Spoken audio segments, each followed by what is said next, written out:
Good evening, everybody. We'll get started with the second budget workshop. It's Monday, November 10th. I protest. He protests, we say denied. I like it, starting strong. Yeah. Well, he told us everything he was gonna say last meeting was no, because he tries to convince other elected officials in his day job to say yes. So I thought I'd emulate the other Andrew, you know? Yeah. Me and Andrew stick together, didn't you? As they should. Didn't sound like in a second again. All right, so we're gonna start on, for information services, is budget page 29, budget binder page 37. Nick Shells is here to present. Good evening, everyone. How are you guys? All right.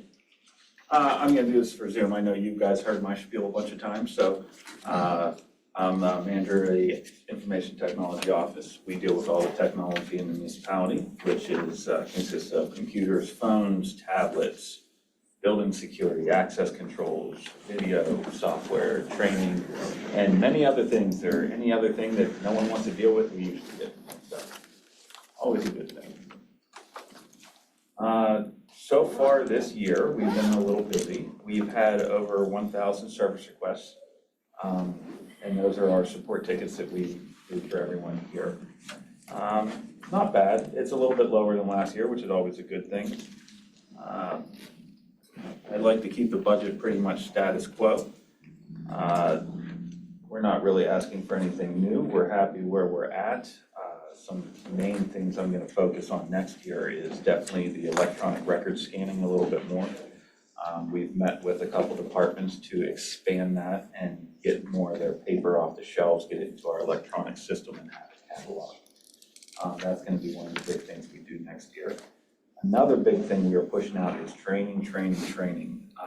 We are gonna do a lot of training classes for the staff on a couple of our newer softwares, or a couple of the softwares that we already use, who always like to change things on us, and pretty much all of our training we did 3 years ago is a moot point anymore because it's all changed. So we always analyze that and try to put out our best foot forward and the best methods to do things. So we do have a whole slate of things that we're gonna be teaching next year. So that's gonna be exciting. And then us ourselves, with all the new technology coming out, I'm gonna try and get my staff out there and get their training. So we are good to go with anything new coming down the pipe. Some other new big things that we're gonna be doing is the phones. We're gonna be replacing our phones and reconfiguring our complete phone system. The phone system we have right now is probably over 15 years old. They don't make it anymore. It's kind of, we're holding on with the hope and prayer that it doesn't die, but we have recently made the move over to the new system, and we're gonna be configuring and rolling that out. So it's gonna be keeping everything up and running while we do that. There's gonna be a brief downtime, but that's gonna be one big thing that we're working forward. And then whenever that's in place, we're gonna explore the new technology that comes with the new system and start incorporating new things as well. That's pretty much it in a nutshell. We're gonna continue to support all the departments with all their technology, all their software, any problems they have, and try and review what they do and be able to offer new suggestions on how to do it better, utilizing newer technology. Is there any questions on what I did? I have to ask because that's the process we're here. 2024 actual 641,000, 2025 budget 743,000, round numbers, and 2026 estimated cost 757,000. So pretty significant upslope. Thoughts on those numbers? So the upslope, I see, there's not any major change besides some increase in license pricing. So, but everything else is staff, I believe, right, Andrew? So staff is the increase there. Les, I'd like to ask, you're at 5, what would 6 be? Always trying to get more out of this stuff, Johnny. I'm curious, what you No, I could, appreciate the question. if you could go to the next, what is the next level? The next level would probably be an additional technician, to be honest with you, at this point in time. We would probably look at incorporating scanning full-time and other technical aspects of the job to ease some of the burdens.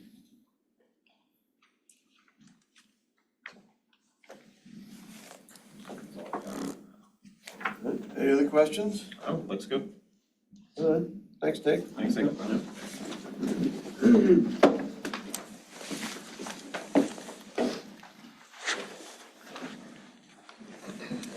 All right, next on the list, we've got, he is here.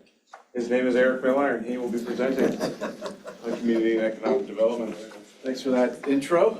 Budget page 34, budget binder page 52.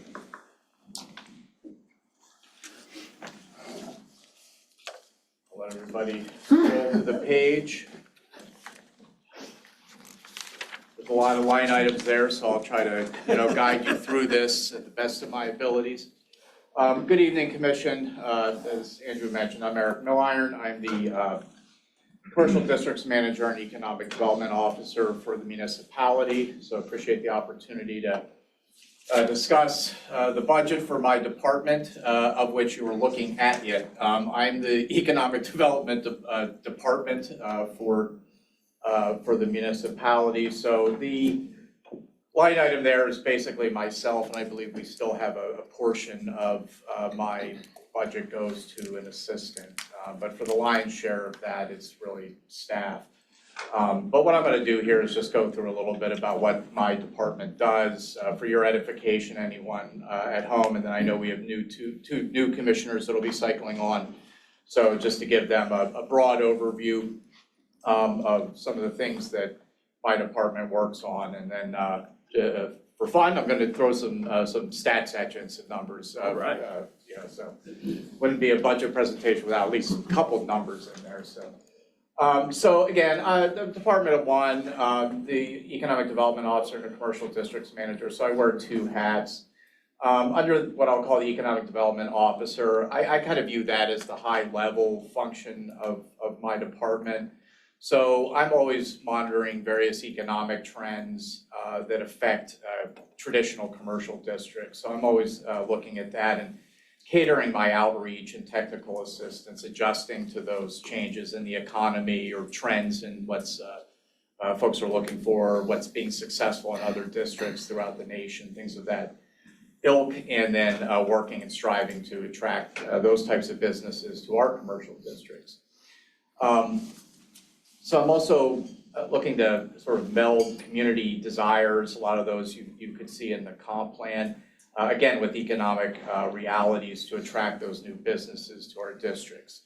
So a big trend and a big ask has been for additional retail in our districts. We have a very strong, what I'll call third place in hospitality court. We have a lot of coffee shops and pubs and restaurants and craft breweries and things of that nature, but we weren't really attracting a lot of retail. And so we've been really striving to do that, and so we're seeing the benefits of that. All of our new businesses, for the most part, in the Uptown District have been retail in the last few years. So whether it was David Allen, Sapling and Sons, which has just opened up, Golden Beetle a few years back, and then we're going to be having a new women's clothier opening up on Washington Road, J. Jones, and it should be opening up right before our Uptown Winter Celebration and Holiday Market. And in what location will that be? That's at 660 Washington Road, so it's right beside Totopo, to the left of Totopo. Okay, thank you. So that had been a salon, which we didn't lose. She is still there.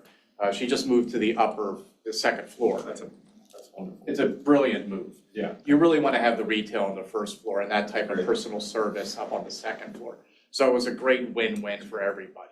So we're bringing in another retail opportunity while not losing that business and her clientele, which supports the retail and the restaurants and things of that nature. So, we've been doing a pretty good job of attracting retail in the last year or so. I also provide technical assistance, part of which I just was alluding to is site location. I'm sorry, Commissioner. Just sort of sticking with that theme, if you don't mind. We've had some places like the fabric store closed. There's another store, I think it's Bullard's. Rosenbaum. And it was an attempt to try and do just, short-lived. So do you have a sense, our occupancy rate's gotta be pretty good, but kind of, you could magically, the steal from the police question, not necessarily what's number two, but the idea is if you could magically make all of those locations filled, what would kind of be the thing you need? More spaces, I mean that, we have, and that's gonna be some of the numbers I share with you, so I don't wanna get too far ahead of my presentation, but our vacancy rates are insanely low, and that's a good thing, so I'll share the number in a little bit, but it's, on Washington Road, we do have vacancy, but it's in the zone that you wish to be. You generally wanna be in the 6 to 8% range, if you're in 6 to 8%, you're hitting home runs. When you start to creep into anything above, 12%, it starts to become very noticeable and a bit of an issue. We're not even close to that. And the vacancies that we currently have, there's a number of reasons for them. In the case of, you mentioned the fabric store, she retired. And so that's why. It wasn't a lack of business or the climate of the road or anything like that. It was a retirement, and that quickly leased up. So that's under renovation right now, a very costly renovation. So there's a lot of investment in that spot. Bows and Bones, there's a lot of interest in that location. Again, it's about finding, I'm a bit of a matchmaker. So folks call my office looking for locations in Mount Lebanon, and I try to match them with the appropriate location for what they're trying to do. And if they don't really have a fit here, I'm very candid about that. If, the business I don't think would be successful, I don't dissuade them, but I give them an honest, clear-eyed picture about what they're entering in terms of what our rental rates are and the climate here and what has worked and not worked and things of that nature. So Better to give the realistic expectations, no point someone investing funds and. no, that's one of the worst things you can have. It's great to have a business open, it's not great to have it close. And when you have a lot of businesses that open and then close in a short term, that doesn't send a good message. So I'm always looking for folks with strong business plans, they have equity they can bring to the table, hopefully have some cash cushion for those down cycles and things of that nature. So that gets into a lot of the technical assistance I provide. The easiest one to describe is site location, what's available and where can I put you? But in addition to that, there's a lot of discussions I have, very honest and candid ones, with their business plan. If they don't have one, they need one, and I can help them with that. If they need additional services, we're blessed to have very capable small business development centers at Pitt and Duquesne, so I can bring in additional resources if I can't carry the load, things of that nature. So I work with them on site location, again, business planning. But there's other things that come into play as well. So, right now, the economy has been sluggish for some period of time. And that affects our businesses. So I've been meeting one-on-one with businesses in different sectors to hear from them, straight from the horse's mouth about what is affecting them, what are their challenges and what kinds of assistance do they need. So what I'm hearing a lot right now is marketing. So trying to match businesses with resources that can help them with that, whether it's social media. A lot of folks, they may make the best latte on the planet, but they don't know how to use social media. So connecting resources to the needs and things like that. So I kind of lump that all into the technical assistance that I can provide, not just new businesses, but existing businesses to the district. The commercial district manager role is, I like to think of it as more sort of day-to-day operations and various things you would expect when you're trying to manage a district. So I'm a liaison to many different groups. One that most of you are probably familiar with is the Mount Lebanon Partnership. So I'm the staff liaison to that organization, which has been our de facto Main Street organization. I'm a liaison to the Beverly Road Merchants and the association that they run over there. Castle Shannon Shops doesn't really have a business association because it's such a dispersed group of individuals, but I still meet with folks on Castle Shannon to discuss various things and interests and needs that they see that they have and try to work through various issues with those folks. I manage a lot of the high-profile events in the Uptown District specifically. We had a successful toggle from First Fridays to Final Fridays, even though many of us still say First Fridays.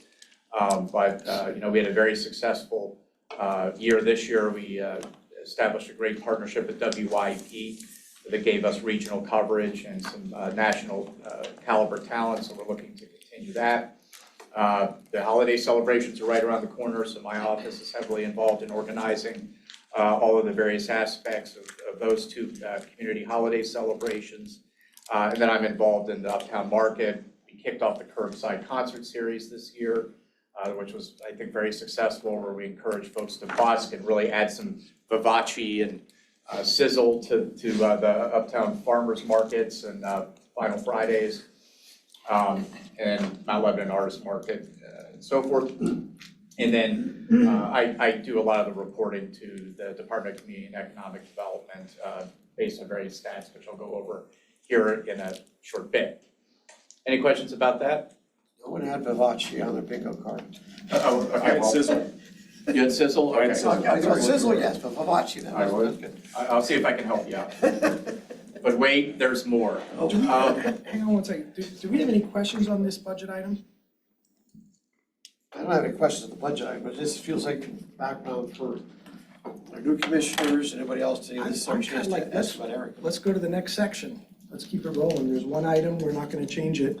No, but it's good to catch up on what's happening, anything, what's happening. I mean, this is our job as oversight. I mean, you can see what the line, there's like 5 line items.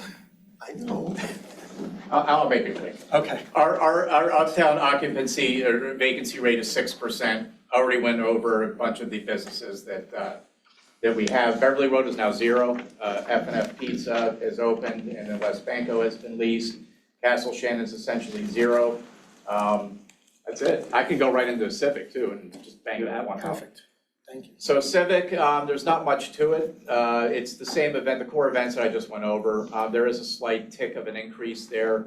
Our sound guy gets a very reasonable rate, and it ought to go up. It needs to go up, so looking to pay him around $800 per session. And then bands, so my Civic line items cover bands, sound, Santa, that. Yeah, so this is budget page 53, that he's referring to in budget page 35. So this is civic activities. So Eric is responsible for holiday celebrations, which he has covered. There's a community activities, which also includes activities from rec, which include the summer concert series. We also have block parties that are covered within this budget as well. The main event that is covered within civic activities is July 4th celebration. Kudos to Zach and David and their staff for that going off every year, pun intended.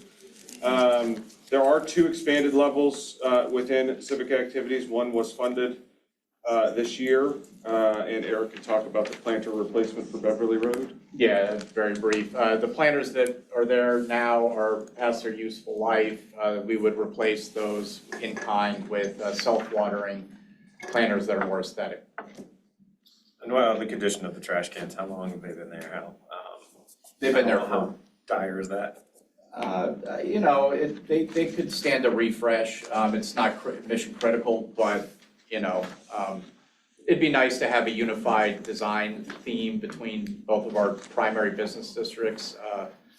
And they do have some issues related to the cans. They're the old style with the fluted, so trash sometimes comes out, but it's again, it's, Trash cans? pardon? The Miami Vice trash cans?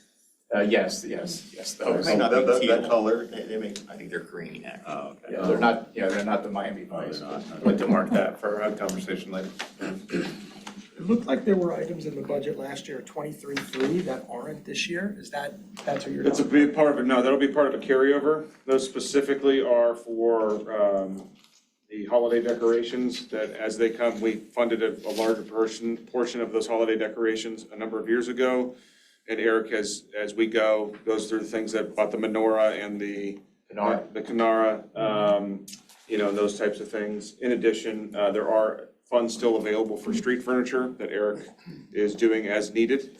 So those types of things are available to Eric as we move forward. So that'll be part of your carryovers. Okay, so we take it off the 26 budget because we've carried it over and. It'll just now make it- go back onto the 26 budget once you are presented with the carryovers. Perfect. Yep. So it shows you a variance, there was something else budgeted last year that will be rebudgeted for this 26 year. Yeah.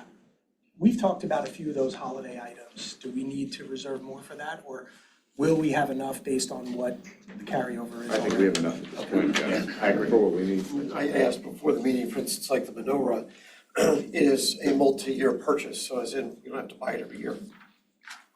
And those have been purchased already out of funds from this year. Great. So they're ready to go. Well, I certainly appreciate the work your office does and the success of Beverly and Uptown. Shows. Was that F and F tonight, based on yours? Oh, you went? 3.5 hours. Next up, we got police, budget page 67, budget binder page 224, for public safety. Good.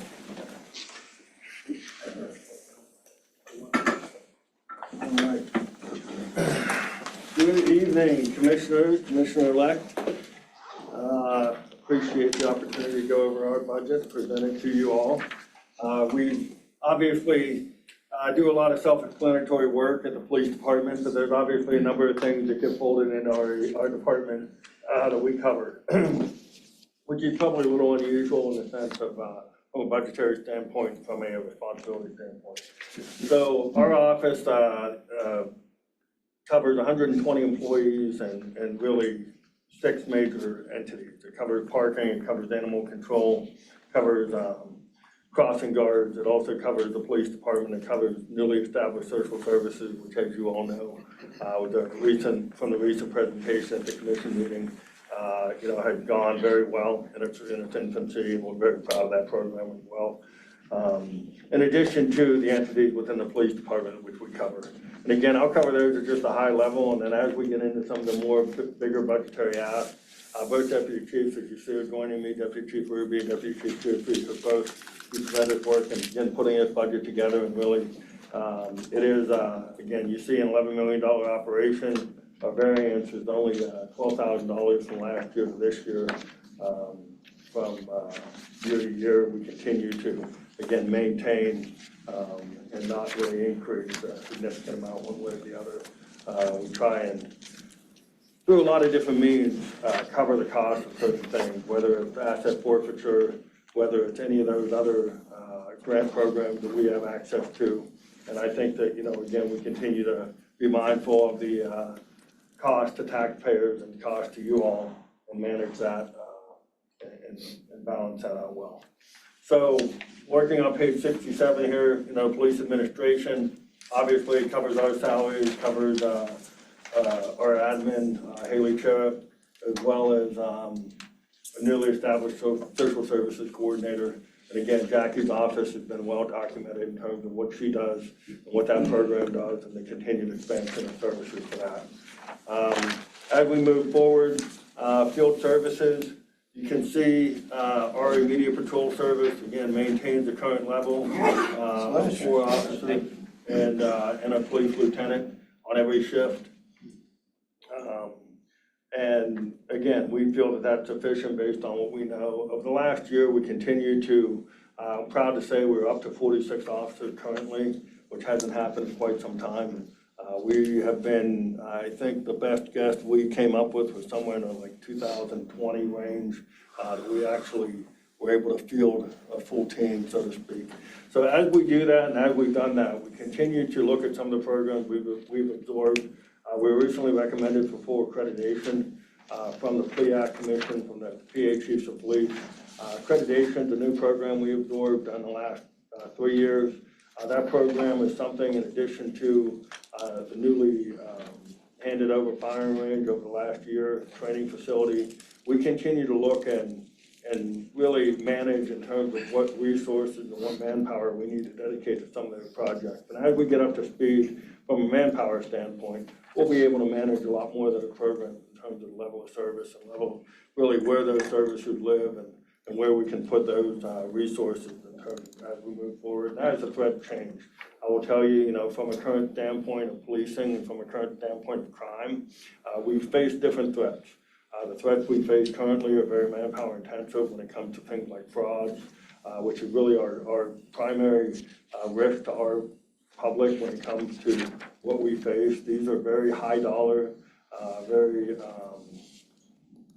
really, they attack the most vulnerable of our population, and they really prey on these individuals, and they continue to be prevalent in our community, and we continue to dedicate a lot of resources to those types of crimes that we see emerging to trends. And so if I had to say that those are the kinds of things, I think last budget session I talked about the biggest threat that we had last year was our threat to our children in terms of the targeting online and grooming and those types of things. And I think we've spent a lot of time and effort and dedication with Detective Scheich really joining forces with the cybercrime unit at the FBI to be able to tackle a lot of those things and really prevent a lot of those things and really identify those things early, which really has led to a lot of our successes. At any given time, we have about 8,000 students during the day that we're responsible for in Mount Lebanon, which is very unique as well in relation to the amount of schools and high schools we have here. So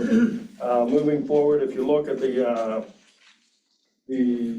recommended number 5, I'll turn it over to Deputy Chief Ruby to speak a little bit about that. Our ballistic helmet replacement. We did a lot of research with this, and again, the one thing I'll say before I turn it over to Deputy Chief is really having appropriate and correct equipment is really critical to our officers having mission success. Having confidence in what they have and what they wear really is critical during any incident, but most importantly during intense, uncertain, and rapidly evolving situations that we face on a regular basis. So with that. Yeah, so the current ballistic helmets that we have they had a five-year warranty. We're at or near the end of that 5-year period of time. And so as we started to look at replacements, Deputy Chief Shufi and I attended a presentation last fall for a company called Bush Protective. And at that presentation, they actually put their helmet up against any other ballistic helmets that anybody wanted to bring. They put them onto a model human head, strap it in, and they shoot them with various rounds, 9mm, 357, 44 Magnum. And I actually have the examples here if you guys are interested to see the results of that shoot. So this one here I can pass around. This helmet here, so this is not the helmet that we currently have, but this is a helmet that's utilized by the Northern Regional SWAT team. So they brought this and allowed the guy to shoot it. And as I pass it around, if you want to look and pay attention, they call this the back face deformation on the inside of this helmet where the round impacted. And actually the real power is seeing the results on the model head afterwards, which was essentially completely caved in. But I can pass this around and you can look and feel inside this helmet and see where those rounds impacted this helmet. And then this is the helmet that we are asking to buy. This is the Bush Protective helmet, and you can see where the rounds impacted on this one. And if you feel inside, there's very little back face deformation inside of this helmet, so I can pass this one around too. And our current helmet is less ballistic. Yes, that helmet there, that green helmet that's used by the Northern Regional SWAT team is actually a better model than the ones that we currently provide to our officers. You're saying This is the ones we use. That is the one that we're asking to Oh, purchase. gotcha, okay. If you can see where the rounds impacted on the outside and then feel the inside of that one compared to that first one.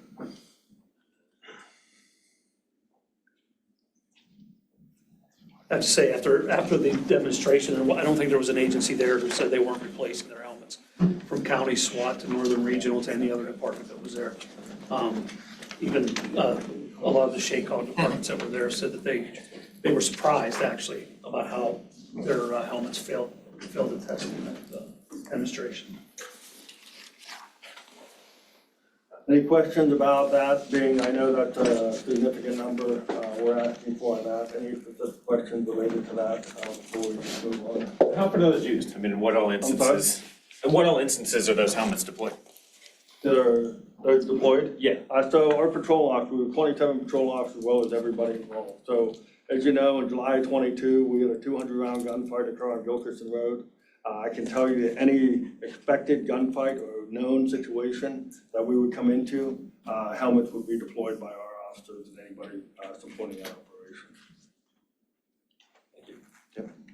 Most of the line item increases I see are for categories called major equipment special purpose. Is that what this falls under? Because that looks like it's across all the different departments, field, animal control. I think we consider that special purpose. Correct. Services one. There's some in there for 25, but 26, it's like increased almost across the board. That's what we're talking about. This specific one on this line item, yeah, on this function level, yes, they had an additional, they're not replacing as many vehicles this year. Yeah, I saw that one. So the net effect is an increase there. With animal control, if you factor them in, they had 2 large box replacements. When we get there, we can talk about that, but they had 2 large box replacements, which are $72,000 a piece. So that would be the reason for that large variance there as well.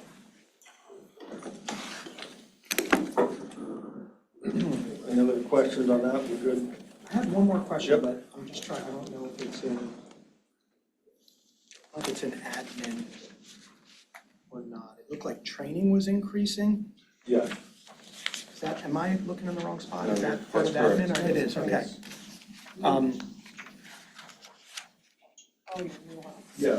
Yeah, so we have, so as you know, again, mentioning earlier with our new staff, so with new officers and new supervisors, there's a battery of training we put everybody through, which we consider really our basic training.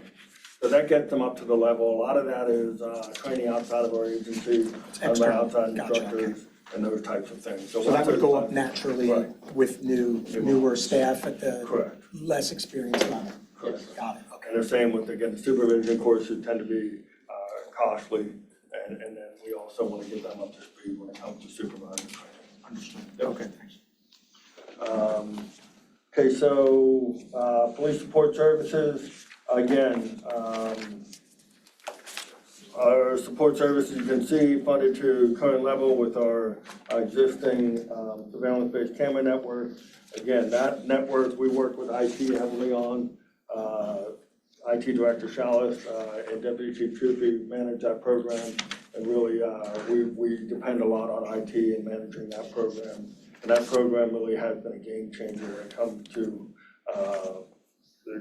solving crimes and really managing our ability to again, have that edge when it comes to crimes that are occurring here. Any type of crime, really. We use those for everything. So they really have become a staple in what we do and how we do it, and part of the IT advancements that really have changed law enforcement holistically.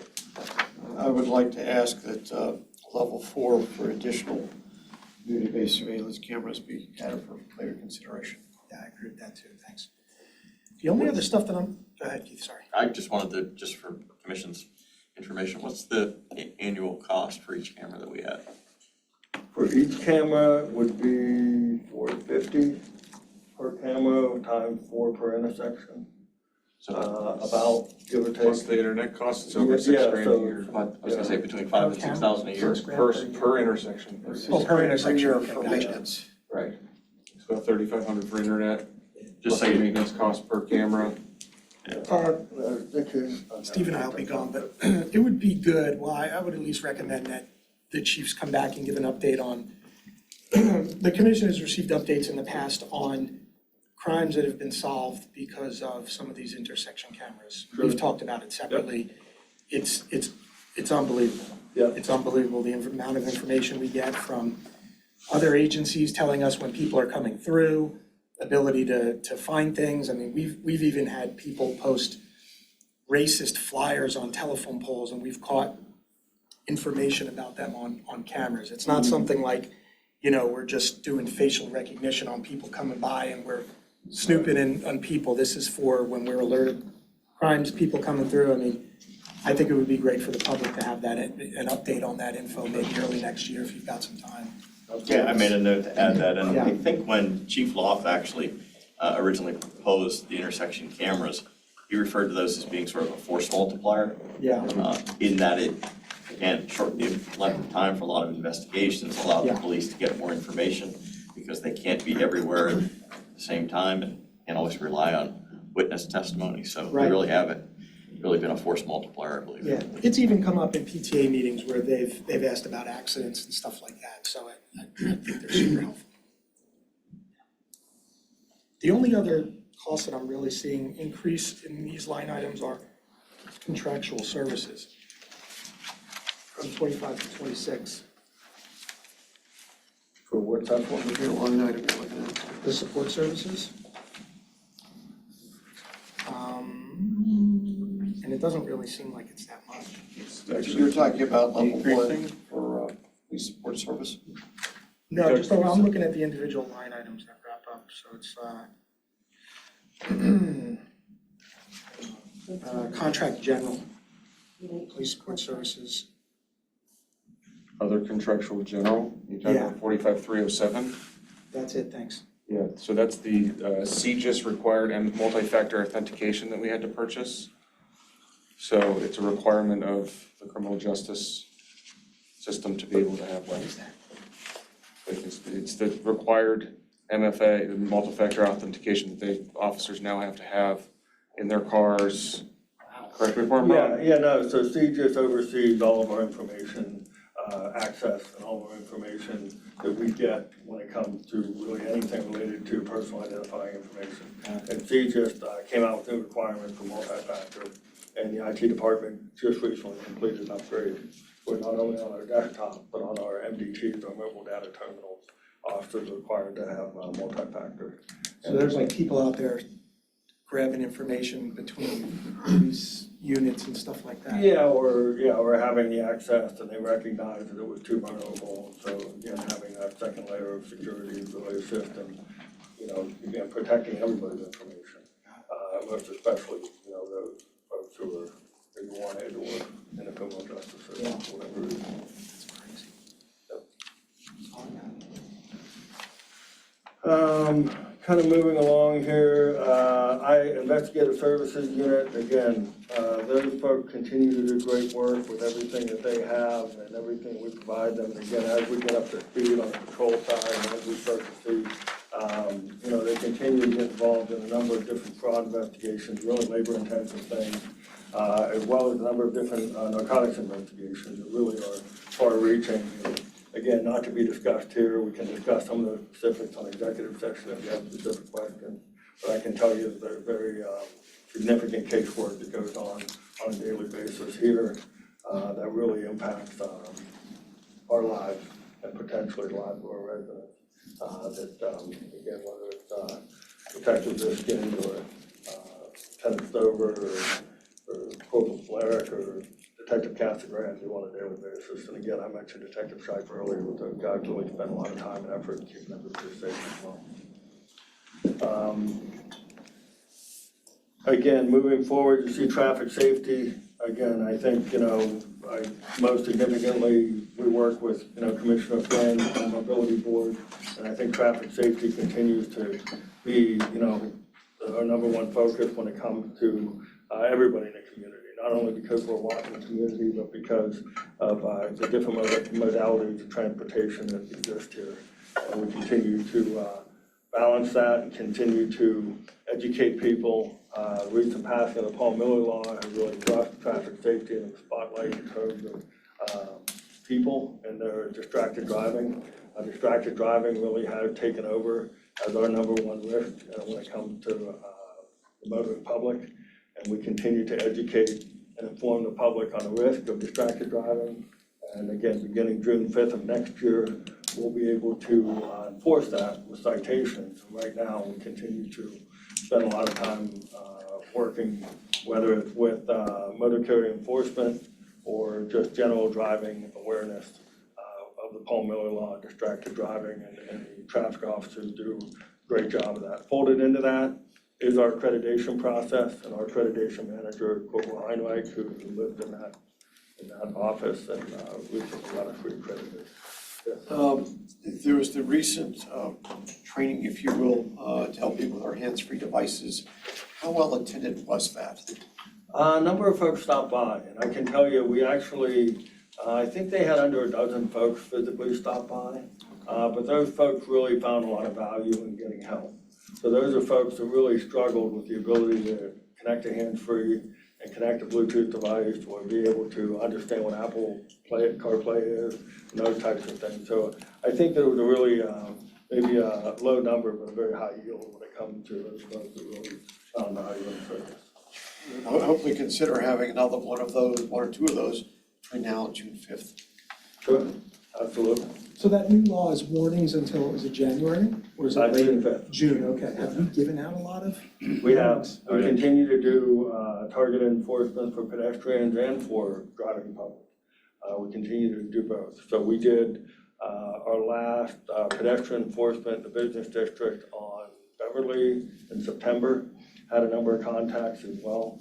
Continue to, again, inform everybody to be where they're supposed to be and where everybody expects them to be. And I always say that, whether that's, the driving public or the walking public. And if you're where you're supposed to be and where everyone expects you to be, then things will go off much better. And I can tell you the 2 pedestrian crashes we've had in the business district on Washington Road, the pedestrians were in places that they weren't supposed to be. And so when you have that, that's a combination, a recipe for obviously crashes and for things to happen.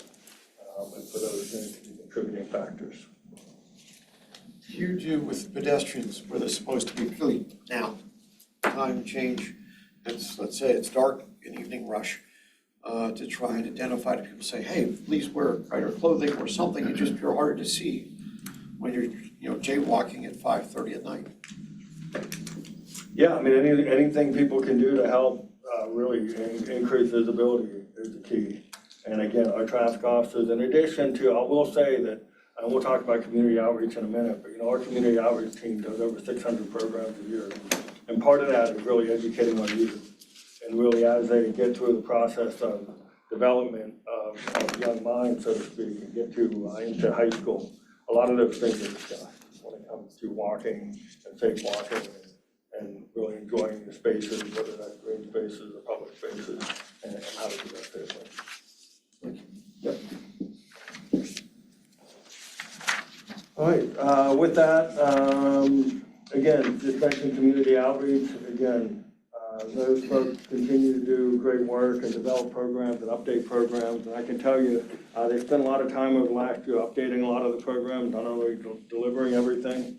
Yeah, Deputy Chief Chufi oversees both community outreach and investigative services, and I can tell you that, they've done a ton of work in terms of making appropriate delivery of information and updating that, whether that's internet safety for kids, whether that's really developing some more adult awareness programs for what kids could be doing and those types of things. So they, again, continue to do great work and they share space physically in our building with our social services coordinator. And so she's able to really help deliver a lot of her programs as well along with them. So that's been a great relationship as well.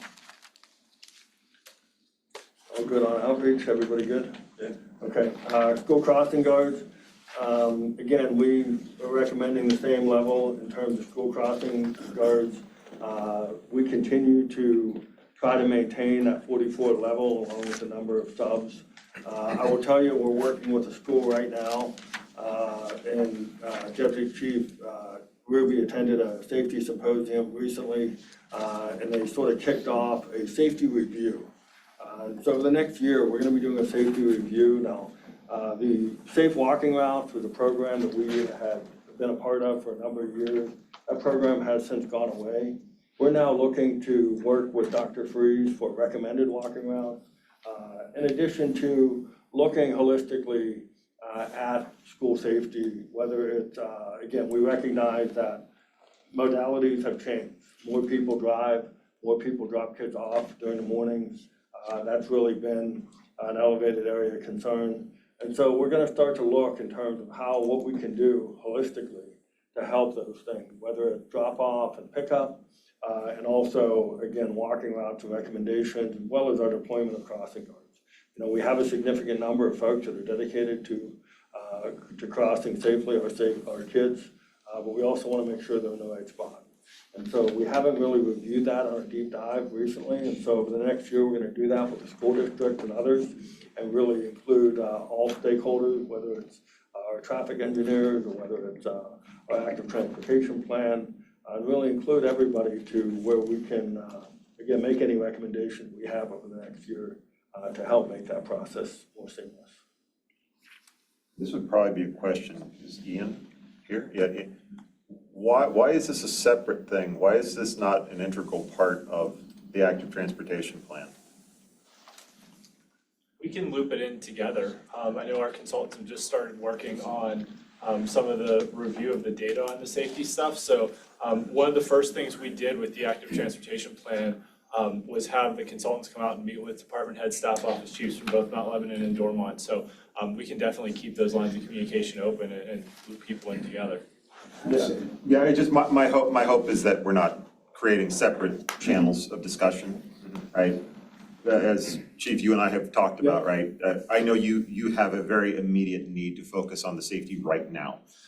But we also need to think about the broader long term, and making two separate conversations is going to disincentivize long-term change.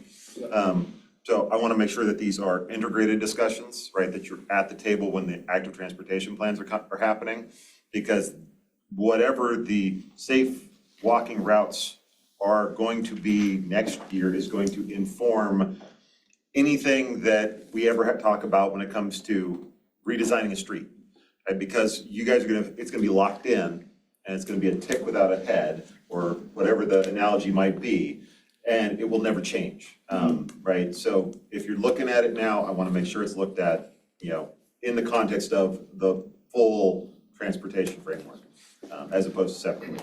Yeah, I have the same concern. I meet with the school board members on a regular basis, and that's the first time I've heard recommended walking routes as a term.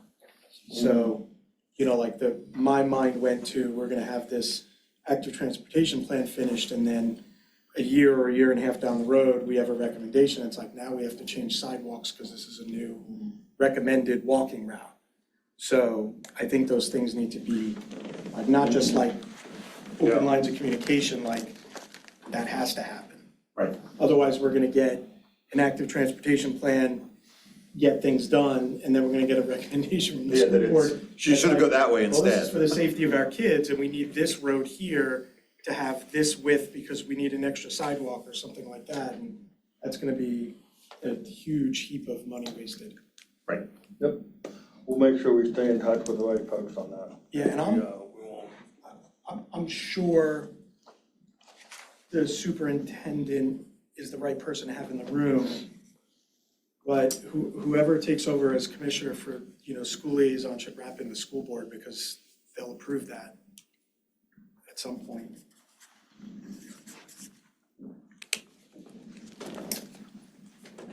Yeah, so again, we continue to evaluate those things. We'll continue to keep everybody abreast on that as well. I appreciate that. And that brings us to animal control. Again, animal control is a cooperative, you all know, or if you don't know, again, for your edification, it includes 14 communities. We started in the late 80s as a cooperative between Upper St. Clair and Mount Lebanon when shared services were first talked about. It continues to grow, or has continued to grow into what it currently sits at 14 communities, and we are at our max in terms of our ability to cover what we can cover. We conceivably go from parts of Baldwin, which really straight front road in the river, to potentially, the Washington County line. Our animal control officers are stretched very thin, and they continue to cover a significant geographic and populated area, and continue to deliver the services that they do. So we have been short-staffed for a little while now, but we are recommending the same level of service of coverage. Once we get back up to full staff, really due to injuries and some changes in personnel. And so Deputy Chief Rubio oversees animal control, and they continue to provide significant service to the residents of the COG and the cooperative. So service level 3 is expanded coverage, so you have that above the line, but that's a new coverage? No, it's the same thing. Okay. It's actually one supervisor and 5 officers. All right, so you've got EDS, 2 animal control officers, provides $129K in additional revenue. Where's that coming from? from the other communities. So they just pay is it a set fee? Is that- No, it's based on the number of calls. Got it. Okay. Very similar to MERS, based on call volume. Okay. There's an administrative overhead that goes into that piece as well, that is paid to us and Upper St. Clair, because we're the two, and the majority of it coming to us as an overhead fee as well. Understood. So it's not 129K up or down, it's a piece of that is admin that's coming in anyway. It's And then, raised, yeah. yeah, got it. Okay. So then really the net to us assumes probably somewhere around 50K. No, we're more than that. To I'm us. sorry, the increase.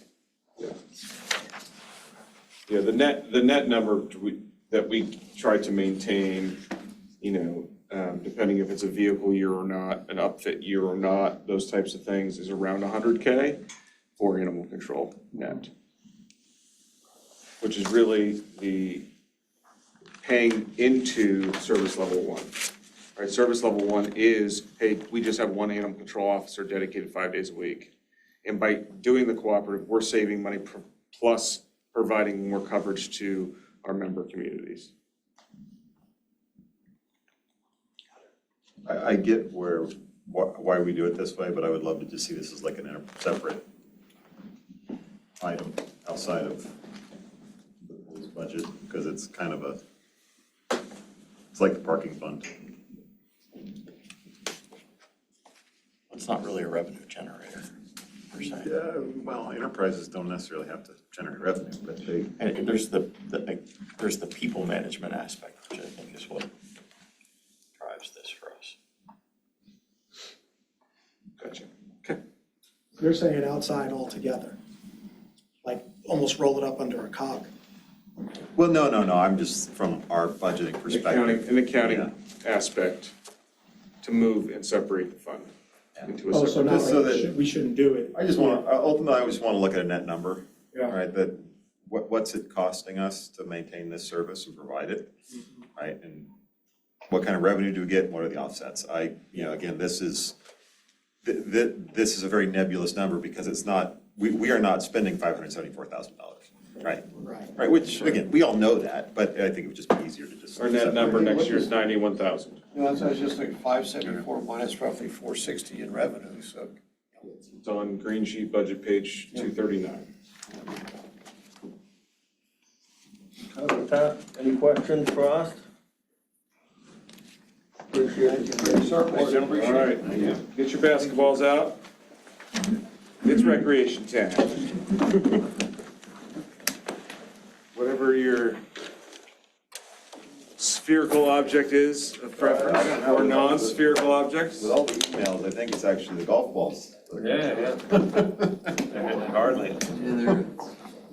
All right, we are on recreation. Director Danellen is here. Page 59 in the budget, page 201 in your budget binders. Good evening, thanks for the opportunity to present the rec department budget. I'll provide a brief overview, go over the highlights of each cost center and answer any questions you might have. I'm also joined by the rec department management team in case we want to get into finer details. I'll introduce them quickly, beginning with Tim Ishman, Assistant Director and also responsible for the rec center. Zach Walling, Seasonal Program Manager, Colin Agster, Golf Course Manager, and Darren Rosso is our Racket Center Manager. So diving into the overview, we have 5 functional areas, beginning with rec management. This is the administrative costs and overhead for the department. Seasonal programs includes the various programs and special events that are not associated to a specific facility like the ice rink or the racket center. Examples, youth basketball, soccer, summer camps, hoop exercise, egg hunt, and many, many more. Golf course, the golf division is responsible for the operations and maintenance of our 99-acre golf course, clubhouse, and maintenance facilities. Excuse me, and our racket center, formerly known as the tennis center. After 57 years of a dual management system with the rec department running the yes? I wanted to talk about some line items in the golf course. He's just doing an I overview then. want to make sure I got the flow here first. Overview, yeah. Okay, And then I'll go into each cost center. thank you. But feel free if you have a question at any time. So Racket Center, 57 years, dual management, rec department does outdoor, a nonprofit known as Indoor Tennis does the indoor season. But we have now reversed that, and now the rec department is solely responsible for year-round tennis. This new structure was the result of a lot of collaboration and support from the commission, the manager, and the racket sports community, and was made possible with the addition of a full-time racket center manager, full-time maintenance position, and a full-time head teaching professional. Next, we have the rec center. This is the final division, and it is our largest. It includes the ice rink, swim center, and community center. And these 5 areas make up the overall rec department budget. Next, we'll get into some more details, reviewing each cost center. I'll start off with the rec management. This operates out of the main offices on the 2nd floor of the rec center. Includes things like director and department secretary salaries, administrative operations, software, office supplies, etc. We do have an expansion level here of $46,000 to replace the 2011 Dodge Caravan. This is the department vehicle, which is highly necessary to transport staff and supplies to various activities and events, as well as perform administrative duties. Expenditures in this area increased 21.9%. That's primarily the placement vehicle, salaries, fringes, and some other items. Revenues go up 18.75% or $10,500. That's primarily an increase in field rental revenues, which live in this cost center, and that's due to a small fee increase. Any questions on management? Seasonal programs, again, programs not specific to another area. There's very little change here for 2026. Revenues are increasing $8,540 or 1.5%. Expenditures increased $20,840 or 4.3%. That's salaries, fringes, again, that's going to be a common theme. And we also have a new fee of $3,700 to rent Washington Elementary Gym on Saturdays for our youth basketball program. Moving on to the golf course. Revenues increased $4,400. That's primarily due to the fact that we have a tenant back in our clubhouse apartment. Expenditures increased $41,990 or 6.7%. We have some utility increases in addition to salaries, fringes.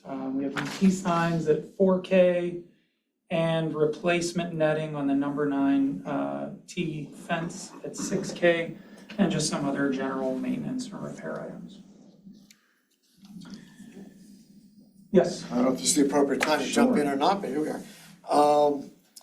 Item 5, LED lighting upgrade. I'd like to see that added above the line. Okay.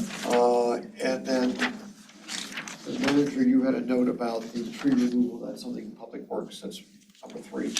Did you say Public Works is gonna take care of Well, what I those said areas? was, and I think you've already asked to add additional funds for contractual tree service work. I said between the combination of the funds allocated for the contractual tree service work and in-house Public Works forestry, I felt it would be able to address any of those tree issues on the golf course. Okay, thank you.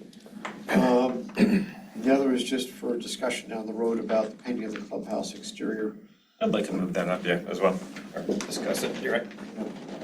We're Sorry, talking about, discuss. no, it's okay, we talked about funding, painting, I think the north garage, we should think about painting the clubhouse as well, so let's add that for future discussion, please. I have a question on management, going back up there. Item number 3, you've got aquatics and fitness manager. How does that relate to the positions that were added last year or the year before? It's really unrelated to those, so this would be another next line below the manager. It would primarily focus on the swim center, which I know it's a 3-month-a-year operation, but really we're working on that thing year-round. Between hiring and onboarding 100+ employees, painting the pool, doing all the maintenance of the pool, shutting the pool down, safety, we added the Red Cross audit last year. We just are looking at uniform procurement for next year, just this week. It really never ends, even though it's a seasonal operation. I always say an outdoor pool is harder to manage than a year-round pool because of the startup and shutdown. It really just makes it a lot more difficult. So last year, it might have been the year before, but we added 4 pool managers, right? Oh, those are just 2 part-time positions, yes. So do those positions stay? They would stay. Okay, so then those positions stay in place. This position is another one, is what you're saying? Correct. This Okay. would be the overall manager. And then when there is a lull in the winter months and things, that's why we added the fitness here. This position would take care of all the group exercise classes that the seasonal programs are currently running. Would it make sense to increase the responsibilities of those 2 positions? The part-time pool managers? Yeah. Not really, because we're not even sure we'll be able to find people that can do those on a part-time basis. We already know we're gonna lose a couple that we had. I think we were really fortunate this past season to have them fully staffed. And we, by the way, we took the 2 and divided it up among more positions than that. But we're not even sure we'll be able to find qualified people to fill those. If we go with a manager position like line item 3, maybe it's not manager, manager. Would that then replace, or could it replace the 2 people or the 2 positions? We wouldn't want that because those 2 or more positions are designed to be on-site supervision for every hour that we're open. We're open 7 days a week. Long days, between, when you start at maintenance in the morning and end with maintenance in the evening after the sessions, it's a long day. We don't want, this person would be more administrative. They would certainly be qualified if necessary to fill in. We've had our full-time staff already have to fill in at the end of the year as a part-time manager, just so we have an adult presence at the pool at the end of the year. I mean, even though we have those people, they're not even currently covering all that we need them for. Would that necessarily, but that issue wouldn't go away with this role, correct? 'Cause they'd be We would doing- we would not want to reduce those positions. That's correct. Right, I get what you're saying. The issue that you mentioned at the end where current management has to fill in some of those roles, that problem doesn't necessarily go away with the addition of this manager though, right? Because they'd be doing different things. Well, it would certainly alleviate that, and they would be the next line to cover a part-time manager Got it. instead of my assistant recreation director or my assistant facilities manager. Got It's less than ideal to have them filling in on, Labor Day weekend, for example. So anyway, that's not the highest and best use of their time. Got it. Okay, thanks. Okay. Moving on, we're ready to move to the Racket Center. What once was seasonal tennis for us is now year-round Racket Center operations, including indoor tennis on 6 courts under 3 bubbles. We also folded platform tennis into the Racket Center, and very soon we will have pickleball to round out our offerings. 2025 will be our first full fiscal year of year-round operations at the tennis center. So it's difficult to make any good comparisons to previous years at this point, but from this point forward, we'll have a good, benchmark for the department. More of a nebulous question. How's it going? As in, you go into this and go, we're now taking over something, the additional 7 months, and we were all going, how's this gonna play out? And look at Darren, his hair's out on fire, that's good. So kind of a sense of, what do you think? Well, I'm glad you asked. I was gonna go into that, but I'll just jump to that right now. It's been going excellent. It's really exciting to see all the preparation that went into this Racket Center plan start to come to fruition. Darren has done an excellent job leading that process. Our new maintenance superintendent, David Armbrecht, has been maintaining the courts to a much higher standard, which was one of the things that was requested by the tennis community. And our newest addition, our full-time head teaching professional, Megan Foster, is adding new and exciting programming. When I sat here last year, I said the goal was within 30 days of her hire for her to start to make a difference in programming that was approaching covering her salary. We've done that. Almost immediately at the end of her first month, we started seeing those returns. I think the tennis community is very excited. And I think we're poised to continue to see bigger and better things there. The pickleball courts will be coming online very soon. We're gonna have temporary lines down here within the next week or so. We'll see the full color court coating go down next spring when temperatures are more conducive, but we should be playing pickleball here shortly, so we'll start to see that. I mean, it has gone exactly as planned as far as I'm concerned. I could not be happier with the job they're doing out there, so. And I think they're just starting. We're gonna continue to see bigger and better things. Right. Any other questions on the Racket Center? On the items, most of the ones that are below the line, although I guess 4 technically would fall into this. Item number 4, 5, 6, 7, 8, 9, are those all things that we would normally like include in the CIP?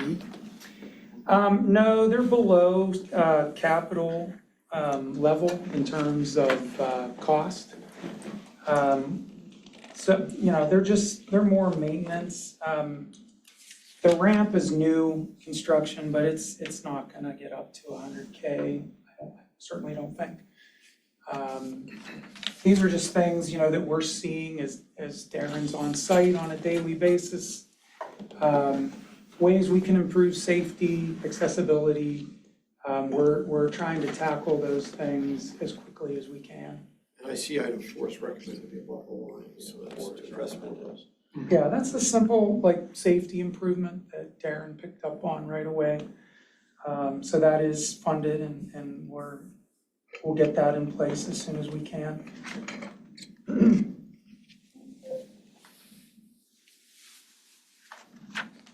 Other questions for Racket Center? Okay, we're gonna move on to the ice rink. Expenditures are budgeted to decrease $84,420 next year, or 5.7%. There are many up and down adjustments here.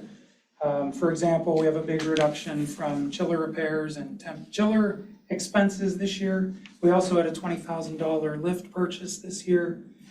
And obviously we have some salaries. We also had some utility increases. We're budgeting for an increase in revenue of $69,570 or 4.6%. That's primarily in ice rental fees where we have a 3 to 5% fee increase across the boards there, as well as projecting some additional rental time. The net increase to the bottom line there is $153,990 for next year. I would move number 4 up. I don't know if it Lockery, makes the big lockery final cut, replacement, is that what you're asking? Yeah, I'd like to see it in the numbers when we're looking at stuff.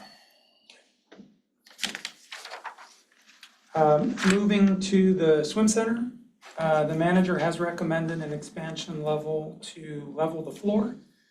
At $32K, this will continue the work that was done at the end of fall '24 and spring '25. We did have to span the fiscal year a little bit with that project to get it done. And it paid dividends with clearer water and our robotic pool cleaners being able to function much more efficiently. So we want to just continue to get that floor as flat as possible. Overall expenditures go down slightly, $9,600 or 1.3%. Revenues were decreased by $14,860 or 2.9%. I mean, that's just due to an overall, I think, revenue tracking a bit lower this year, in part as a result of the problems in '24. But I believe with the new filter system in place next season, we're gonna save money on chemical usage as well as utilities. And I think with some good weather, we can significantly change the bottom line there for '26. Maybe we have clear days ahead, both the weather and the water. I think we're gonna be all right. We saw a huge savings in chemicals this year. The chemical controller paid for itself in year one. Wonderful. You know, we had 0 shutdowns due to cloudy water. It was a good season. Dave, can you add 7 and 8? We'll take a look at that later. I'm glad 3 is there. I thought that we had, when we were talking about changes at the pool with, I thought that money had been approved previously. I mean, I know you've got it in the recommended, number 3. Oh, it's current level. This is for the leveling, right? The releveling, yeah, that's This is above the releveling. Yeah, we did it once. This is the second round. Oh. Yeah. Because we couldn't do the whole thing. I understand. Okay, that makes more sense. Okay, good. Yeah, we couldn't do the whole thing financially or just from a time constraint. It's very difficult to get these guys. There's one aluminum welder. They're in Indiana and they travel. Okay. And we're lucky to get them when we can. Yeah. Okay, moving on to the community center, we're increasing expenditure 76,920. That's primarily due to the sidewalk repairs. That's an expansion level at $60K. There's also a $60,000 grant offsetting that expense. Otherwise, revenue and expenditures are about the same here. Questions about community center? That $60,000 grant offsetting this expense, which organization is the DCNR? I'm just curious who's. Ian or That was the Greg could accessibility comment grant. on that? That's GEDTF through Allegheny County Economic Development. That's the Game Economic Development Tourism Fund. Okay, cool, thank you, Greg. I know we paid in previous years, it's probably 2 years ago, to have sidewalks fixed in front of the public safety building. I thought we did some in front of the rec center too. We are doing sidewalks most years at this point at the rec center. If you can remember, it's a grid system of 3x3 concrete sections with, you know, expansion joints or control joints. So it's like a checkerboard. That's not a great design for Pittsburgh. Our plow catches corners, salt sits in those control joints. They splinter off and they crack. We're Band-Aiding it until we can make some kind of decision, I think, on if we're gonna renovate the rec center or do something bigger or not. And if the answer is no, we're not, you'll see there's options in the capital budget. We could do a complete concrete replacement, like let's say we're not gonna do anything with the rec center, no renovation, no nothing. There's a capital item in there to redo all the concrete, just get it done. And we will do away with 3x3 squares and have like a normal, you know, span with expansion joints. That'll make it much more durable and we won't be Band-Aiding anymore. The other option is we're doing a rec center expansion and then that's all folded into that project. We don't wanna do something that we have to undo later if we can help it, so we're Band-Aiding. I don't think that was included in any of the rec center, because we were looking at building, parking lots. Right, there were a couple different, I'll say, options Right. for consideration. Yeah. So I think to David's point, we really didn't wanna, we're trying to address the safety issues that exist from a concrete standpoint. But we didn't wanna make a large-scale decision until we knew which direction we were gonna go with either an addition to the existing building or potentially one of the options had sort of a relocation or another piece to it, sort of further It's over. like the safe walking routes, we don't put a lot of money in doing it, paths going this way, Right. we say we. Yeah, we wanna do it once and Haven't seen that come up for a while. Where's it stand? Nobody liked any of the designs I came up with. That's kind of where it's at. So. We sent it back to the drawing board and then it went nowhere. It was a little expensive. Yeah. I'm being facetious about the little part. Very expensive. easy way to say it. We looked at a couple plans. We didn't like them. They came up with a few more plans, we didn't like them. But the next You know, commission a will few have more that plans, and then we challenge. just Yeah, stopped. I want to correct something here. I don't agree with all that. We didn't particularly like the plan for the main park, but I don't remember the rec center and the rec center improvements being plans we didn't like. There were three options, the third being the highest and most expensive, one being very less expensive, but still, I mean, redoing, adding the accessibility to that building is expensive no matter what way you look at it. I was in favor of the second option, which would have daylit the staff offices and added the accessibility and would have changed some of the ingress and egress to the pool area. So I think it's smart that David has this pulled off until we decide what we want to do. But I think that's still in play, and that Keith, if I recall, has thought about whether or not we can wrap this into a bond issue in the future, the building. Correct. We were looking at potentially a bond issue in 2027. As the commission's aware, we also have a very large project to consider with the South Garage rebuild. And so that's been our primary focus here. Right. But we'll have some additional capacity in terms of our borrowing capacity coming in 2027, 2028. Right. Somewhere around there. And you snuck up on me, I did not. Yeah, snuck did up not on know me. you were Hello, I've been listening. I just didn't want to be, typhoid Annie and spread whatever's going on with my insides to all of you. So staying home was the better way, the better part of, being a good citizen. So, much but I'm appreciated. Thank you. listening. All right, just to add here, if there's no other questions. So we do have a recommended change to the recreation budget specifically the ice rink. It has come to our attention that we need to increase the hourly wage for our rec center maintenance. It is going to become at a significant cost that is rising to the level that we need to present it in the budget this evening, which is a $14,760 change that we're going to recommend. This is for increasing that wage to attract maintenance because they are suffering and not able to attract candidates, specifically walking away due to wage at the type of maintenance that they need to do. So we need to add that into the budget to get them to the right hourly wage to offer. It's essentially like a service level, just introduced. Yeah, but we've had some changes since the budget has been printed and some discussions that we feel it rises to the level that we need to make sure that that's in this budget. Okay, thank you. Thanks, Andrew. All right, nothing else for David and staff? Okay, we're gonna take a 5-minute break. All right, welcome back. We took a brief break. We are now moving on to fire. This is budget page 66, budget binder page 223. Take it away, Chief. All right, well, I have Assistant Chief Daniels with me tonight. Appreciate the opportunity to be here to present the 2026 Fire Department budget. So this is my first year in the position, so forgive my nerves. I'll try to do my best. We appreciate the unwavering support of the commission over the years that have allowed us to deliver the quality services to the community.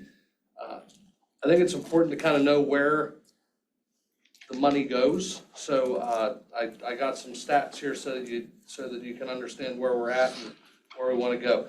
So through the hard work and dedication of our 18 full-time career officers, 2 administrative staff, and 50 volunteers, the fire department continues to provide superior service in accordance with industry standards and best management practices, as validated by both the Commission on Accreditation International and the Insurance Services Offices, ISO. The department remains one of 333 accredited fire service agencies in the United States. And we are also one of 123 agencies that have achieved both the accreditation and ISO Class 1. So while many services focus on emergency response and staffing, we recognize that response is just one component of a comprehensive community fire protection plan. So we pride ourselves on being a holistic community risk reduction agency, and produce measurable results, including historically low fire loss, ISO Class 1 rating, and a low number of civilian fatalities. So in addition to the 2,294 calls for service in the last 12 months, we've been able to do some outstanding things. So during the last school year, the 2024 to 2025 school year, we delivered over 438 educational lessons. We've expanded this over the past 5 years. We now are doing preschool and homeschool students, 8th grade kitchen safety classes, and now we're doing programs for special needs students, and as well as Stop the Bleed in high school, and we're doing high school seniors, we're giving them fire extinguisher training. So those are all kind of things that we've added over the past couple of years. We are actually very proud. One of our volunteers, Lindsay Cashman, has completed all of the necessary training and is actually able to deliver any one of those programs on her own. So that was an incredible achievement. It hasn't, to my knowledge, it's never been done. Nope. So, To be accepted. yeah. Not even Andrew Flynn. Yeah, we're working on it. He carries different parts of our business. We're working on it. Fire inspections. They carry me. Sorry, go ahead. Interrupted you, Chief, sorry, you were saying something. I was just adding on about Lindsay, one of the things about Lindsay that makes her special in addition to her dedication, but she has also converted a lot of our programs to Spanish. So for English as second language students, she's done some really spectacular things. So I just wanted to throw that out there. She's very talented. Under fire inspections, we're on pace to get over 1,800 inspections this year in commercial properties and apartment buildings. They make sure that we remain compliant with all the fire safety measures, safeguarding building occupants, protecting investments, and maintaining the strong municipal tax base. The Commonwealth adopted the newest fire code, and we're positioned to update the latest code set, which aligns us with the International Building Code used by the Municipal Inspections Department. And we continue to serve as a model for our neighboring communities with those programs. So several people over the years have asked us to how our program works, and we give them everything that we can. So we're helping out our neighbors as well. Community outreach, that is our cornerstone. Smoke detector, carbon monoxide detectors, fireplace safety checks, senior and community education programs, community events, including the Citizens Fire Academy, which one of our commissioner-elects just graduated yesterday. Nice. That's one of our primary programs that we do. And our social media presence over the past year has increased incredibly, thanks to our outreach department. We've gone to 900 events, about 3,000 hours dedicated to public engagement. Volunteers, so our volunteer staff, they augment us on nights and weekends and bolstering manpower during significant events. They also help out with education, inspections, outreach programs that we would never be able to achieve with just the 18 career staff. About 10,000 hours dedicated to training, response, inspections from our volunteers over the past year. And while volunteerism, I'm sure everybody has seen it in the news, volunteerism has declined across the United States and across Pennsylvania. We actually continue to get more applicants every year. We have 5 applicants that are gonna become firefighters next year. So the budget outlook for next year, our proposed budget actually reflects a 1% decrease from 2025. The reduction is primarily anticipated decrease in overtime call-outs resulting from the EMS overnight program that we're going to be starting next year. So the fire department's kind of unique. We only have like one cost center with a whole bunch of service levels. So currently we are at the service level 7, and that's where we're hoping to remain this year. And I can entertain any questions that you may have. I realize the first go around, you're nervous. Yeah, absolutely. Go. I remember Rudy's first time and the same thing, so just, you're doing fine, you're doing great.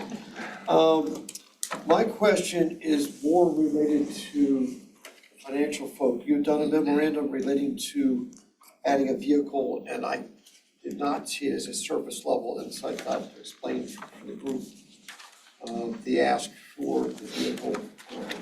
It's in here somewhere, and I'm sorry, I'm just not seeing it, so for Andrew, for Terry, for, which I just. It's in the budget. Yeah. It's actually under equipment and furniture. So that vehicle will replace, believe it or not, the oldest vehicle in the municipal fleet. It's a 2008 Ford Expedition that we use for inspections. We actually do our best to maintain those vehicles, but it's outlived its useful service life. Well, the reason I think you're asking, Commissioner Silverman, is why the memo's included. As I indicated in my email to you, that was the purpose of providing you budget information that we provided to the manager as well. That this is a change in their philosophy of what they're then replacing with it. It's not an in-kind, so they're not replacing with a passed-down fleet vehicle. This is a new truck that is then being different in the fleet. So therefore, due to our discussions over your last 12 years about the fleet, we thought it would prudent to say, hey, we're not just replacing this vehicle and just putting it in the budget. We're letting you know that they're doing something a little bit different, that it's in the budget. It's replacing a vehicle that they already have, would be as part of the fleet replacement. Right, and the memo is great, thank you. It's more of going from if you're following along going, I don't see it at a service level here, so that's why that's important to go to your point. It's in there, but it may not be as easy to pull out of where it is in the budget. So that's why I thought it's important to highlight, that expenditure so that they, I think we should do it, yes. I just think it's important for anybody to look at this to go, where is that thing? Well, and I think what's interesting, Ray, is they're being very generous. They're very efficient and thoughtful about how they maintain those vehicles. I will tell you that those are old, worn out vehicles. I believe it. They are beat to death and they're hand-me-downs. Right. And I personally think we need to rethink how we approach maintaining vehicles. Because I don't know how often we have a full fleet in the fire department. I honestly, I don't know that I have experienced it in the 2 years I have been there. And that's, again, at some point, right, I'm spending a lot of money on people. And if I don't have, and if I'm spending this much money on the police department to have new vehicles for 5 years and I can't get the fire department or inspections or any other department, more up-to-date vehicles and provide them those things, I think we have a structural issue. And no offense to anybody, the way it's been working up to this point. And here we are, it's above the line where we're buying to replace about a 14-year-old vehicle in the rec department. So yes, I think we should do this, and to your point, going, wow, we've got some old vehicles in the fleet, yes, we should replace them. It was more of going, unlike in the rec department budget, it's very easy to see, there was the line item, and yes, I think we should do it. It was just a bit more, I hate to say hidden, I couldn't find it. So I just think, well, I'm not disagreeing with your philosophy, it's just more of a clarity thing, that's all. Of course, yeah. So I just want to make sure we clarify that statement that you're making. Because you're making a pretty bold statement about the entire fleet. Yes. Okay. Yeah, I honestly, I genuinely think that we need to be thoughtful about how proactive we are in selling and purchasing. Again, I think we have a good fleet management policy in general, at least I know that Chief Sahida put together a fire department one. I have never really seen the full, like, what is our standard for replacing, I don't know, a Ford Explorer?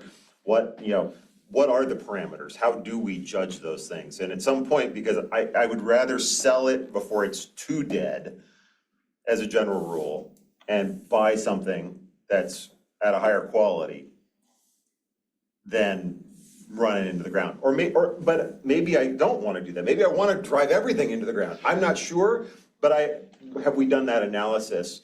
Because like I said, I've got a bunch of squads over in the fire department that are, half the time on their last leg, it seems. And people are worried about driving to North Park to go to training because do we have one available? Right? It really sounds like a project for the finance board. Oh, well, no, well, I think that's an interesting one, right? And it's not just the fire department, right? I mean, I wouldn't want to say it's just the fire department. That's where I see visually where it is, but I think it's a broader question in my mind of how are we thinking about fleet Yeah, what's our management? philosophy? Right. So we, as a commission, asked Keith to put together a fleet plan, which he did with the staff, and they handed it to us. We did nothing with it. We just didn't. Keith and the staff put together a fleet plan. Greg worked on it with Duquesne, that kind of Duquesne stuff. I don't know, maybe it wasn't Duquesne, there's another name. Duquesne Light. They kind of fell off the side when we got into the electric stuff and, you know, stuff like that, but they put together a fleet plan. We just didn't do anything with it. We need to make decisions around it. We need to give them more guidance as to what we want them to do. They've brought up a dozen fleet purchases in the last year. Maybe I'm off by those numbers, 7, 8. Andrew had the number last time I asked for it, like, I don't know, June or July. We need to go through. The commission needs to look at that plan and make decisions and say, yes, let's do this, or no, this is no good, or, you know, one of the things Chief Haberman mentioned around electrification was that we just weren't to the point where we could do that with some of the in-service police vehicles. He did make a comment about administrative vehicles that was, you know, more of a possibility. We haven't had a lot of those administration vehicles come up for replacement. This is one of them. Maybe that's a possibility, but I will be the first to say we got that on our desk many months ago. Well, and I We mean, just I didn't do think, enough with it. well, I think for me, right, if I'm dickering over one vehicle, we as a commission have failed. Sure. That should not be something that any of us get into. But we should, because by the time it comes to a vote, it should conform to policy and it should be in line and we should just be moving forward. And again, I think to Commissioner Silverman's point, I kind of want to see the number already buried in there. I don't want to look at an individual vehicle. Because again, it's part of the cost of business. It's part of the cost of service. Well, bake it in there. Let's look at the fleet management consistently, because at some point, right, I have to trust that these professionals that we have hired to do this work have a plan, they're taking care of it, and they're conforming to what we've agreed on, whether it's EVs or efficiency or total cost, you know, over time. I think that plan is probably 3/4 of the way there. I think this body needs to make a decision on how things need to be handled. Well, I feel like staff needs to bring a clear set of decision points to commission for final decisions and a vote. It's not on us to push it forward. It's up to staff to frame this in. Sorry, Chief Christophel, I didn't mean to turn this into a tirade about vehicles, but it speaks to these patterns, right? But I think, I'm not disagreeing with anything you're saying. What I'm saying is, I think they've done that. And we're now at the point where we're saying we need to reimagine what the fleet looks like. I'm just saying, I think the staff feels they've done that. And if we feel they haven't, I think we need to be more clear with them. Do this or go in this direction, or give us a better recommendation for how we handle certain things. I feel like that's what we're missing. We have flipped roles here. If I could make a suggestion, if it's a discussion session for a topic for tomorrow evening, if there's time, whatever, we've got a chief who's sweating bullets over there. Let's. He's fine. I'm actually okay now. He's doing all right now. This is more The table was vibrating when we first sat down, but it stopped. All right, what the heck is going on with engine 2? Come on, our brand new engine, and you can't keep it, no. It's probably worth looking at it again, or at least resurfacing I think it. this is more stressful than going to a burning building right now, so. I don't know about tomorrow. I don't know if we're gonna have time to do it tomorrow. No, it's not. I'm just more, in respect to our guests sitting here. Yeah. Do you want to talk about emergency? You're the one that started this whole thing, right? I didn't go on this long. Okay, guys, later. No, I just wasn't sure if it was in here. So emergency management? Please. All right, so emergency management's a pretty small one, but it's very important in the, oh, yeah, thank you. So we are currently at service level 1, which is just the maintenance and management of the Emergency Operations Center. That's the current level. We did the service level 2 was for a renovation, but that's below the line there. So the increase really has to do with a lot of the contractual stuff that we have there. So we have something called LEBO Emergency. Hopefully you're all signed up for it. So that's the emergency network or the emergency alerting for the entire community. That's probably one of the biggest contractual expenditures on there. And that fluctuates. I believe it went up this year pretty significantly. It's an upgrade though too. Is that the software that Chief Sahida recommended and then we kind of, because we were doing LEBO alerts? Yeah, this is the one that includes the emergency services list that any number that you register with the water company, there is an opt-in component, but there's also a non-opt-in component for life-threatening emergencies. Got it, okay.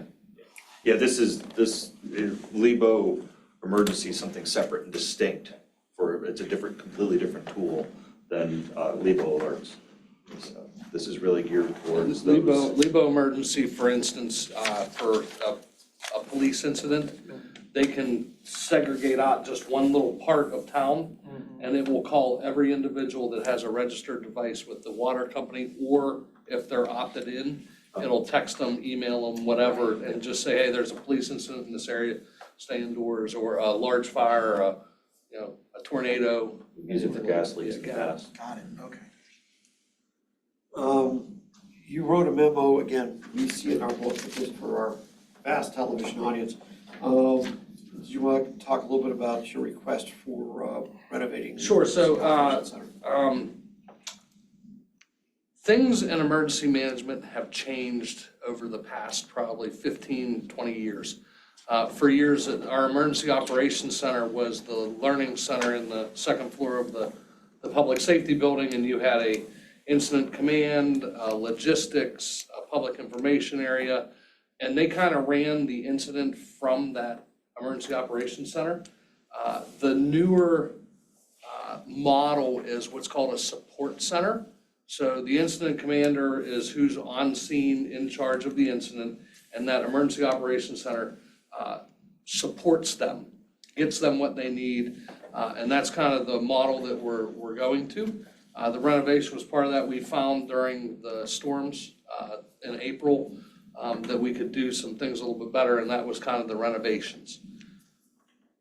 Now, we talked at an earlier meeting about what to do about the former 9/11 center downstairs, but I assume this is something you want in the public safety building, not.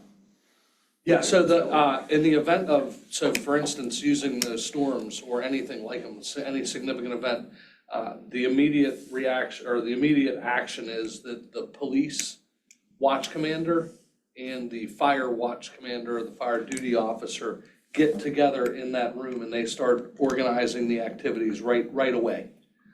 So it's right there, they're both in that building, they just meet there and they start organizing the response. Well, one of the challenges we do have, since you brought up the old 911 center, because this goes back to years ago when Chris Butler was in charge of emergency management. When the 911 center closed, it was always a bit of a dream to have that space available.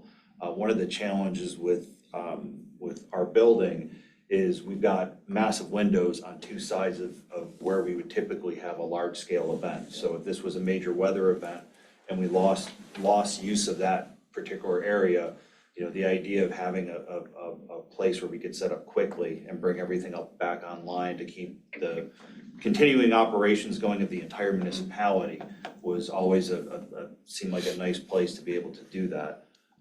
But that goes back some history, quite a few years ago. Big windows just to have ambient light, so if the power goes out, we just have windows, is that the thought process? I think what it was designed as a very large classroom that doubled as a EOC. was the original design under Chief D'Arcangelo when the building was designed originally. So, Well, I'd like to at least put this on the list for future consideration.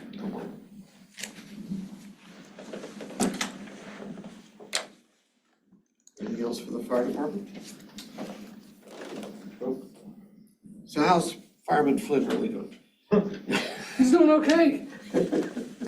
He's a huge asset to the fire department. we actually got to rent a call the other day. I actually got to drive one of the big red trucks. It was fun. Yeah. They don't let me do that very often. His phone buzzed at our last budget session.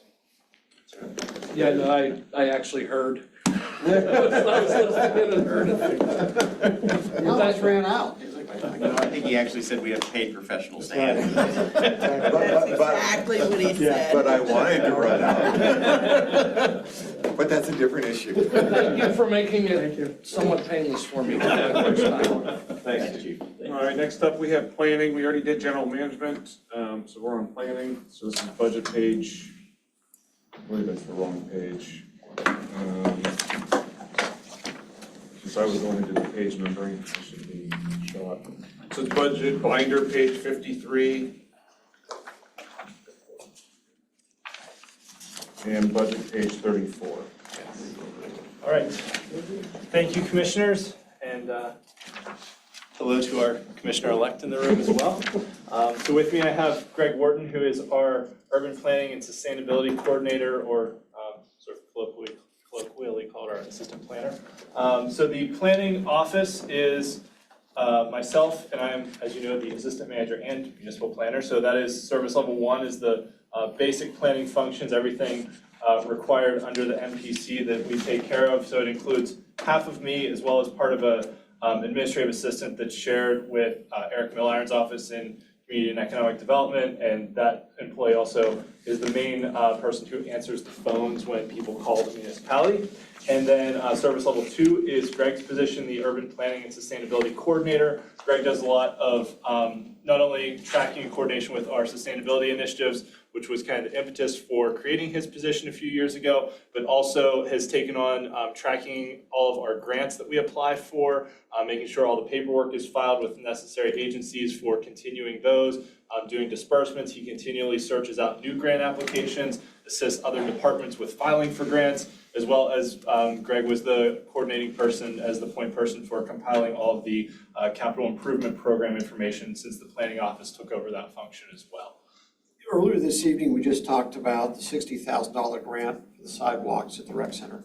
Here's your chance to trumpet your widow. What other, how many dollars have you brought in this year as an example?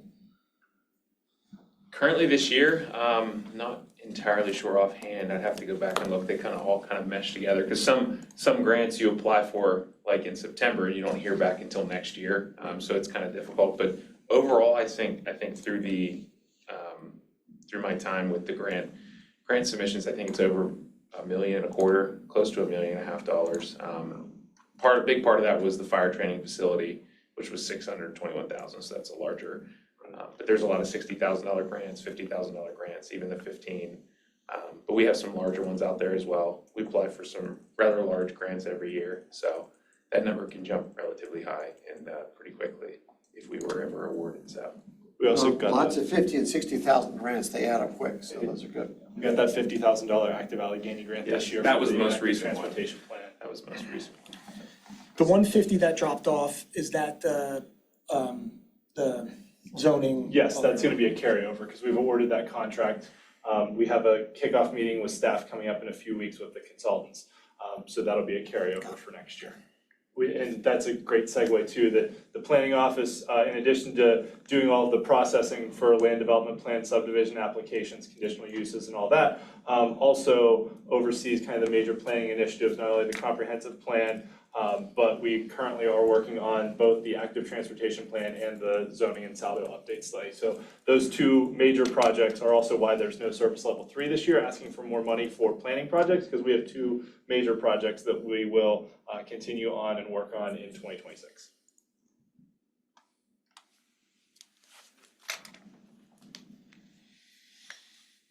Any other questions? All right. Okay. Thanks, Very guys. straightforward. Thank you very much.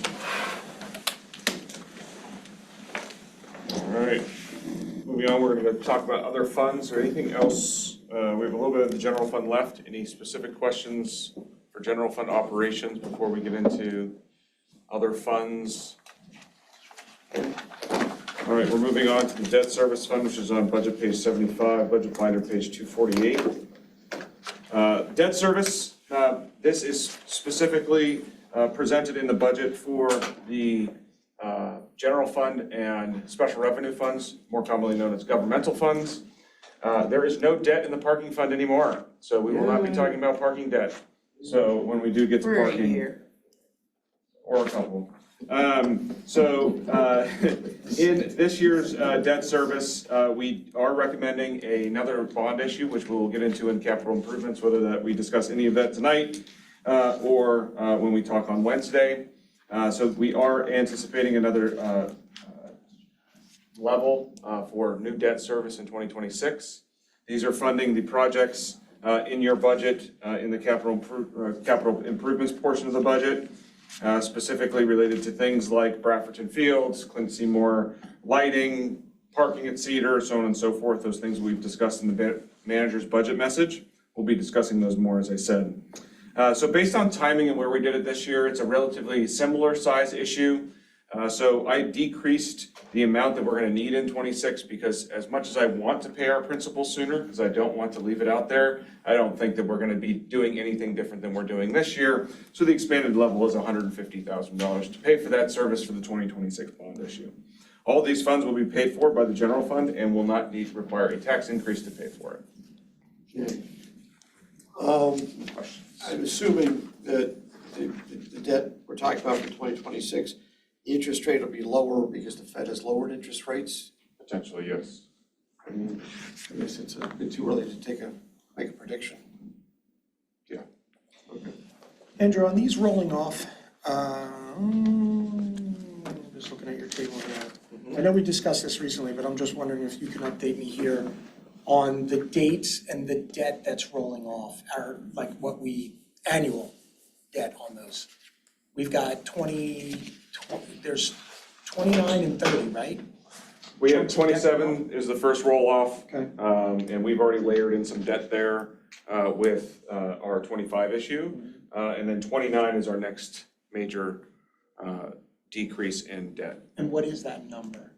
Off the top of my head, in 29, it's, I think, close to $1 million that rolls off, but we've already filled some of that bucket back up. But it becomes 1.8 million by 2032. 32, okay. Yeah, so.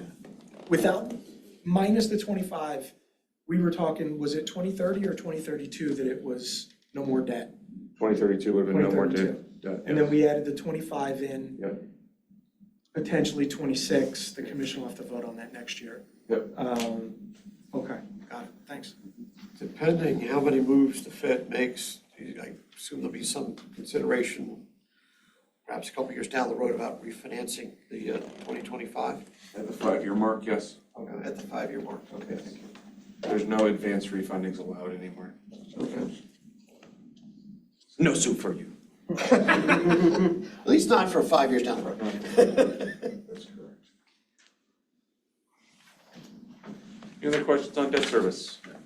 All right, moving on to special revenue funds. Next page.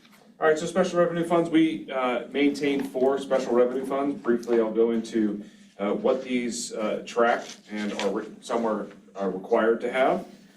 So we're required to have the State Highway 8 Fund to track our liquid fuels tax, which is money on the gasoline tax. We use this for 3 primary purposes. We use it for rock salts, street lighting, and street maintenance, so our mill and overlay program. So costs are helped to offset those programs from that tax that we're receiving through the State Highway 8 Fund. We have a sewage fund, which is our sewer receipts we receive that are billed out by Jordan Tax Service on our behalf, and it's that fee is 2 parts. One is the Alcosan fee, which will be over $12 next year per 1,000 gallons, which is going up 7%. The other part is a flat $4.05 that has not been risen in the 13 budgets I've done. We have not raised that fee. That fee has not been raised, so that's $4.05 per thousand gallons. So we're up over $16 per thousand gallons in Mount Lebanon for sewage. But again, our municipal portion that goes to just our lines, our sewer maintenance, all the O&M, operations and maintenance, I shouldn't use acronyms, our CCTVing of our lines, oops, sorry, did it again.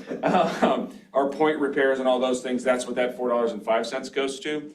The other portion goes to the actual sewage processing at Alcosan, the Allegheny County Sanitary Authority. Next, we have the stormwater budget. This is the per ERU or per equivalent residential unit that we bill out for every February. And we are going to hopefully eclipse the $2 million mark next year. This is going up 12.5%, as we declared a couple years ago we would be doing every year until 2028. Then therefore, thereafter being indexed by CPI.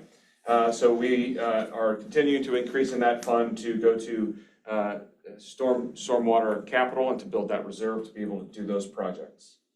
And finally, we do a solid waste fund. As much as people don't like me calling it solid waste, the trash fund. That seemed to be something people didn't like me calling it, but I'm sticking with it.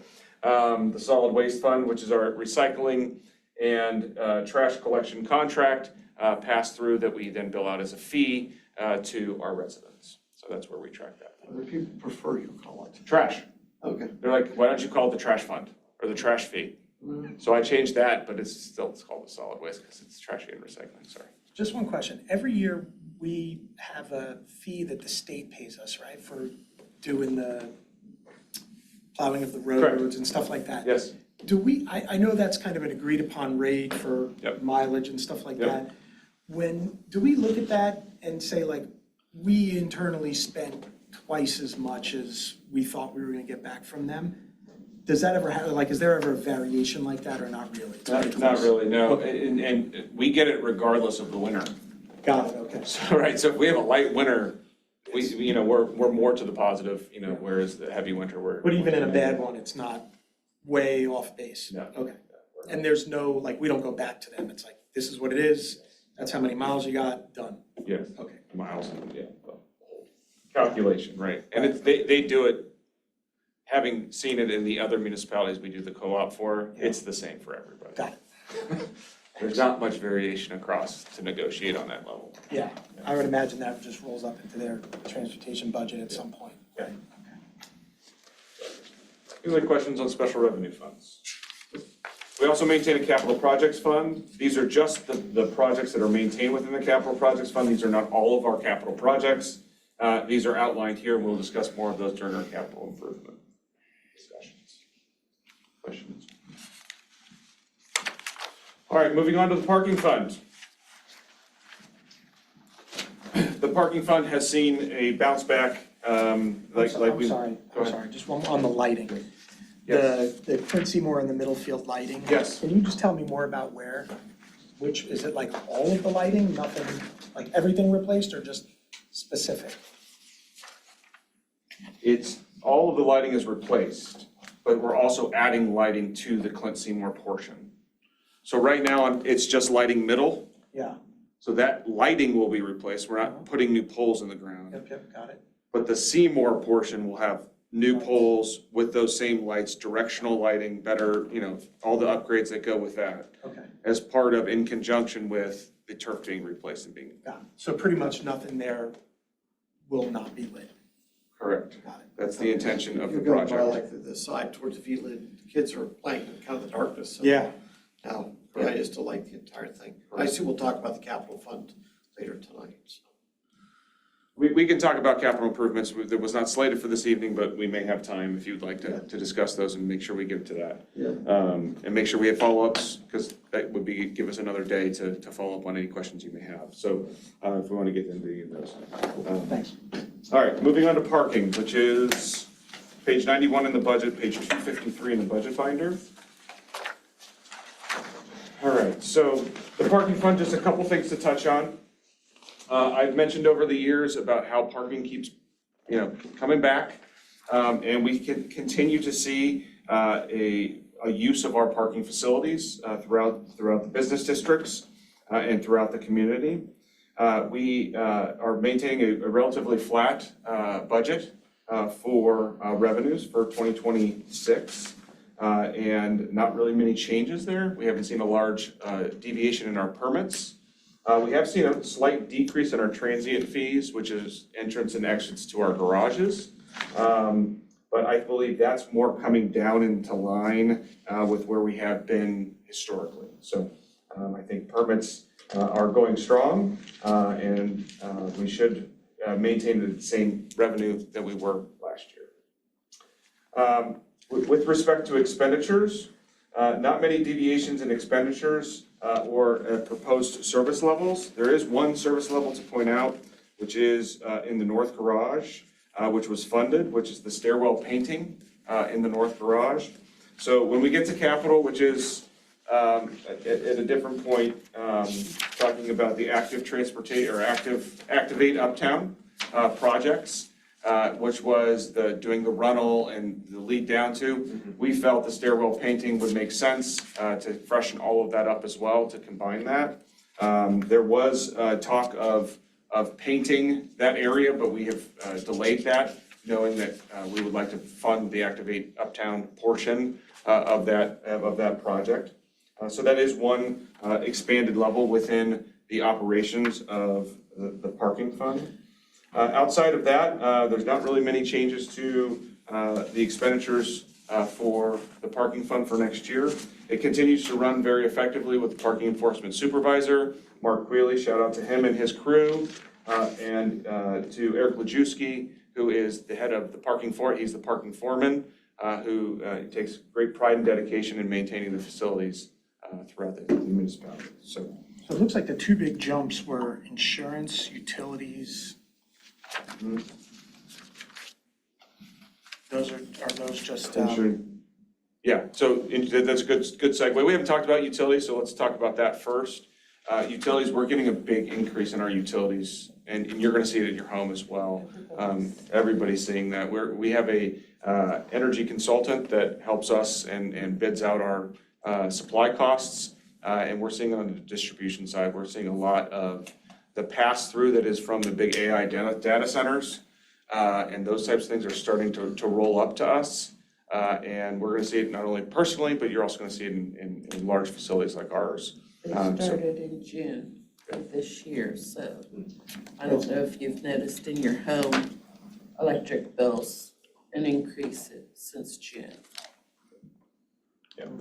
And then insurance was the insurance portion of their, the parking insurance is all wrapped into the municipal insurance, so we had that large increase in insurance. So Do they break it out by function?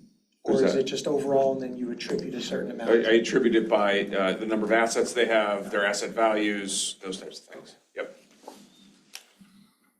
right, so that's the operating in a nutshell for the parking fund. Really where I wanted to focus tonight was on the capital improvements, which should be the last page of the parking section. The capital improvements, there are four. There was a misprint here. We added one late, and I'll go into that in just a second. We have four capital improvements, three of which were in the capital improvement plan. One is the north garage elevators. This will complete the third elevator upgrade. We are currently under contract for the second elevator upgrade, so we'll be coming back to you for the third elevator car.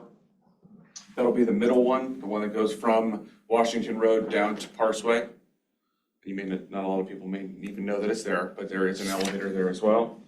Our continued south garage repairs, that has been an ongoing project for the last 2 years, coming out of the structural analysis study of 2023. So we'll continue there. We estimate that at $300,000. It did come in under that this year. So that's just, that is probably the high water mark that we'll ever reach in these repairs, hopefully. Third is the parks system at the north garage. Conveniently, it spells parks, but it stands for Parking Access Revenue Control System, PARCS, so that it's in there. It does, I know that's a very, very handy acronym. This is to replace a 10-year-old equipment that is starting to fail, and it's harder to get replacement parts. They've moved on to the newer models, and this system does need to be replaced. We have 2 bids already out there that are part of cooperative purchasing agreements. We're making our final decision here in December and should be to the commission in early January for a recommendation. This will be just for the north garage. So, and then finally, we have the Beverly Road pay stations. Like I mentioned, this was added late here. We put it under capital just because it was easier to call out here for the Beverly Road pay stations. This will also go in conjunction with a rate change for the Beverly Road area as well. So I wanted to call attention to that as well, because in the published fee schedule, the proposed fee schedule, it has the old rates.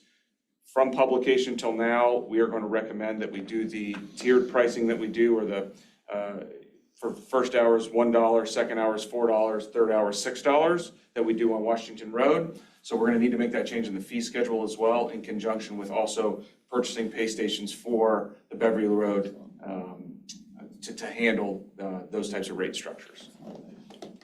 Okay, so we'll be doing that as well. Any questions on that? Okay. But like I said, the parking fund still maintains and continues to support itself and is very a good team effort from all of us. Great. All right, so those were all the scheduled things of this evening. It is 8:08. I don't know what the preference of the commission is to do tonight. If there's any specific things that you would like to cover. What's next on the list? Hitting capital, that way at least we try and get, in an effort to try and get this done in 3 sessions. Yes. So I would respect, so like the way, I thought this may happen, I was thinking about it an hour ago. So this is an hour ago thought. Is I think we can discuss it, but I would do a disservice to those department directors that are specifically, these are their projects. So anything we can answer, we will either come back to you tomorrow night, if it's something that can quickly be answered, or we'll make sure we have it prepared for Wednesday night. Because those department directors are planning to be here for capital. They know they're here for their operating portion, they're also here for capital. What else is on the list other than capital? People that will be presenting to you, so outreach, MRTSA, and community organizations. Next one, Wednesday or Thursday? Wednesday. Thursday is optional. We're hoping to get it all done Wednesday and not get back Thursday. I had it wrong. But yeah, I think the idea is try and get through as much as capital as we can tonight. Yeah, you're right, we just bring questions. Yeah, and then you'll presume for Wednesday, you'll have kind of a preliminary. Yeah.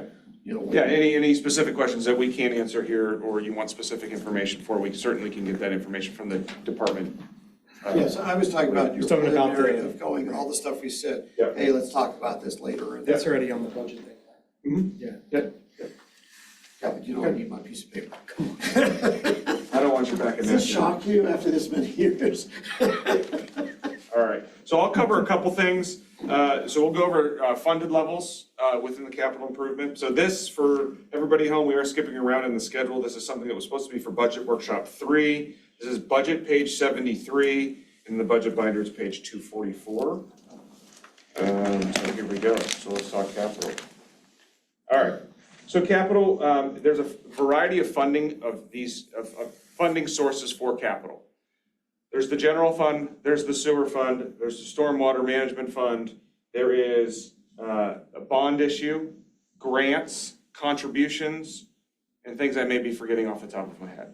So as we go through, I will mention how these things are funded, or what the projection is for these to be funded as we move through that are special revenue in nature or debt service.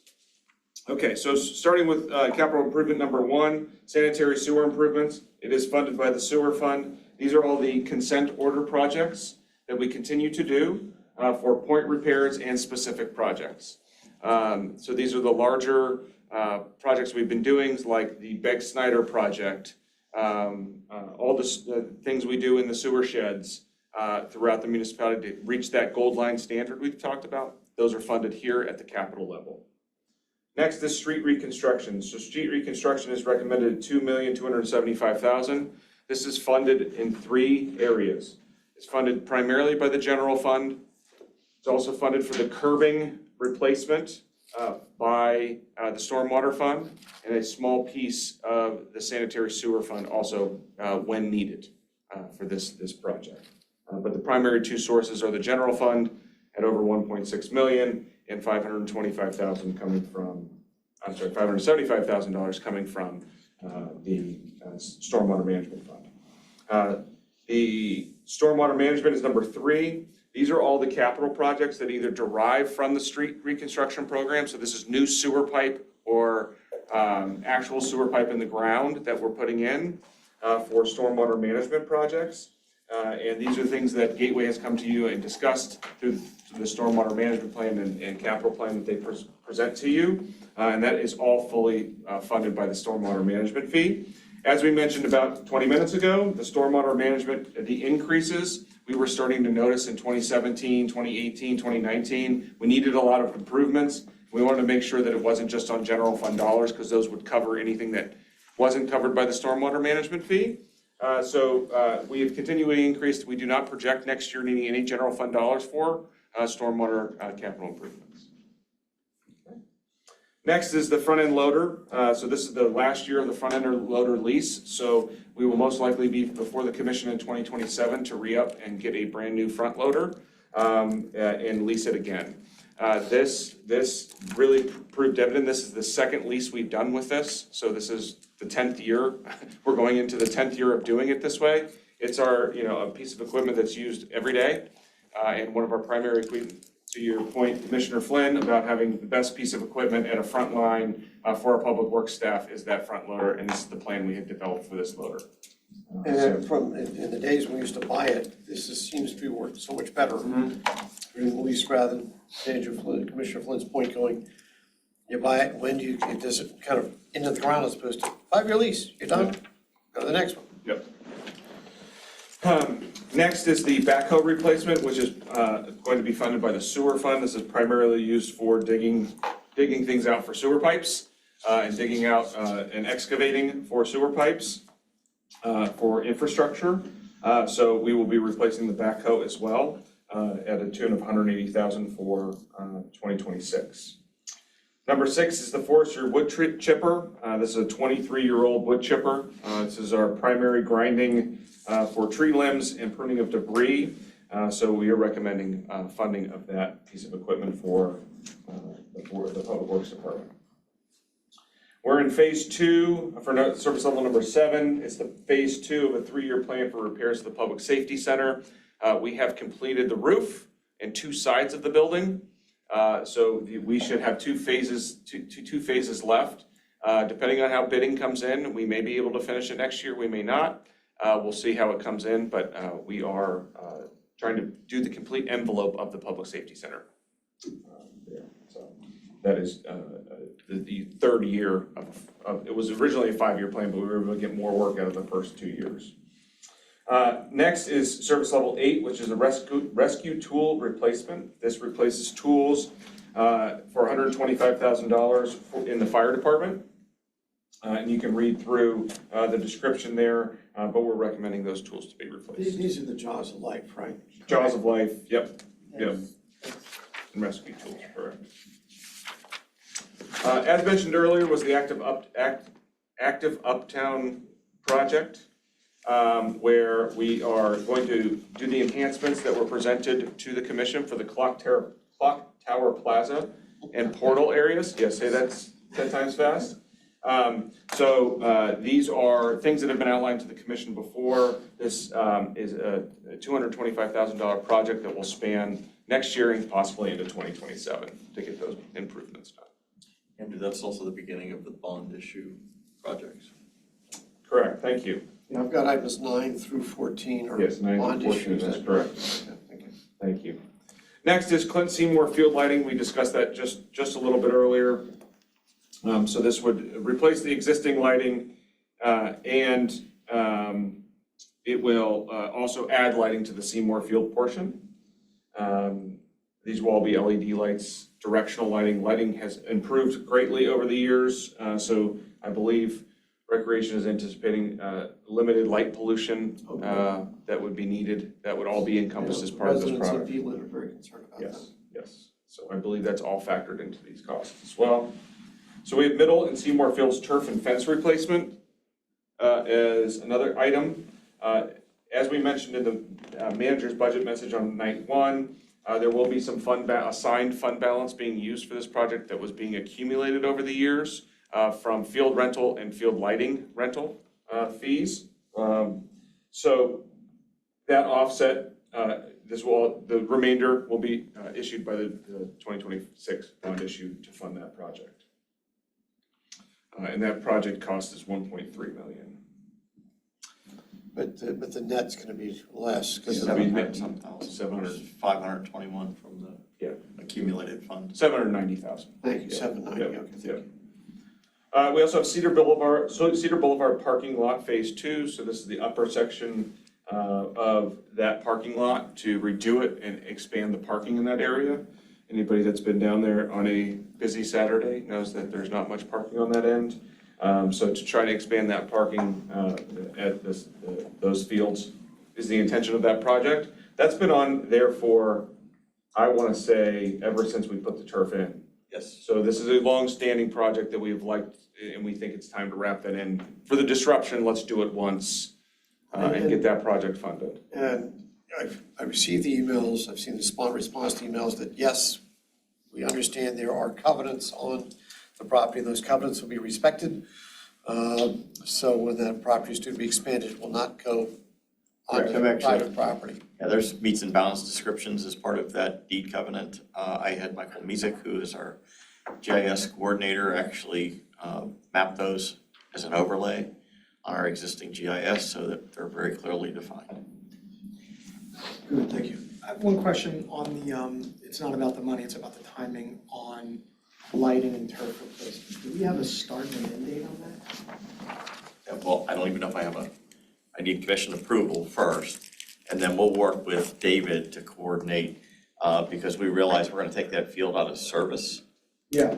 For an extended period of time, and I wanna make sure that we're coordinating with all of the leagues and users of that field to try to have the least amount of impact. And in terms of the duration of the project, Craig, I don't know what the duration. That's kind of what I was asking. Yeah.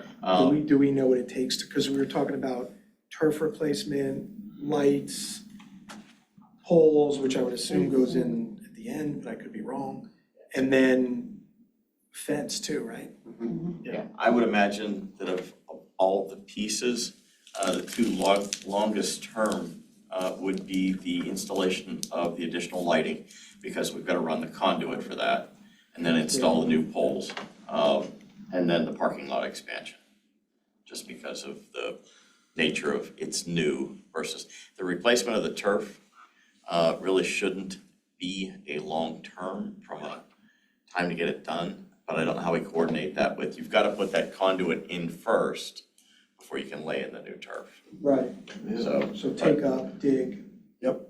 I also think too, the poles, once we get this if we get this funded, everything's kosher, ready to go.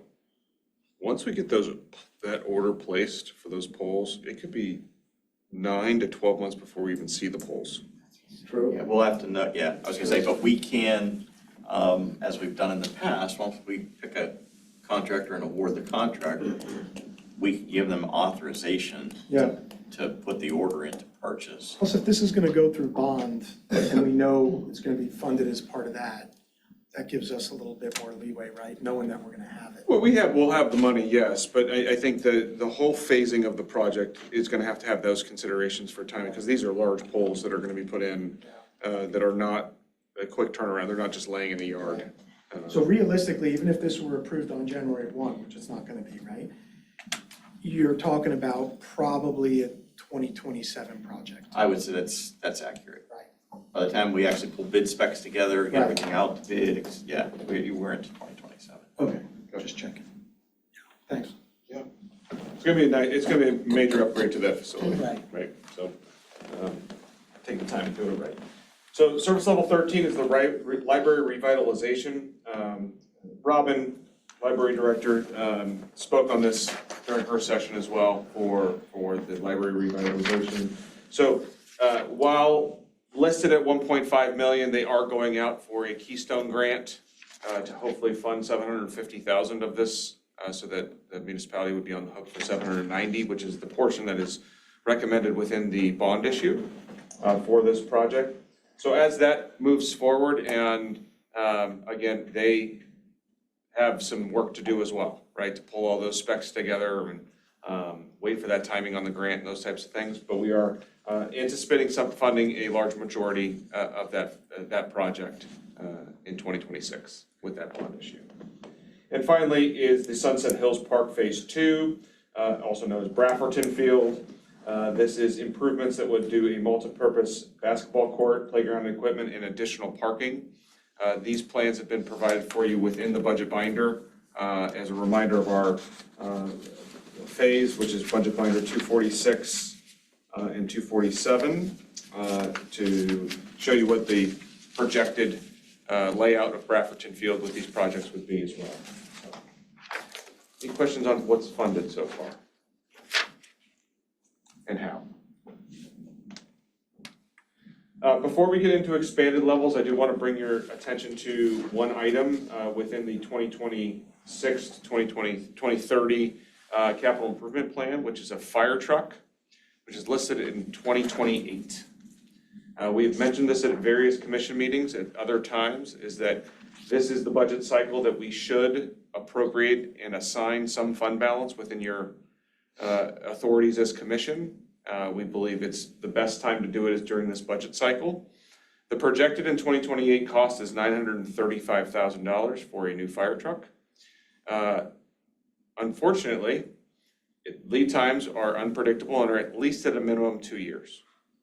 So we would like and request that we put some of the assigned fund, we assign some fund balance in 2026 to authorize so that we have funds in hand or dedicated funds for going out for a contract for a new fire truck.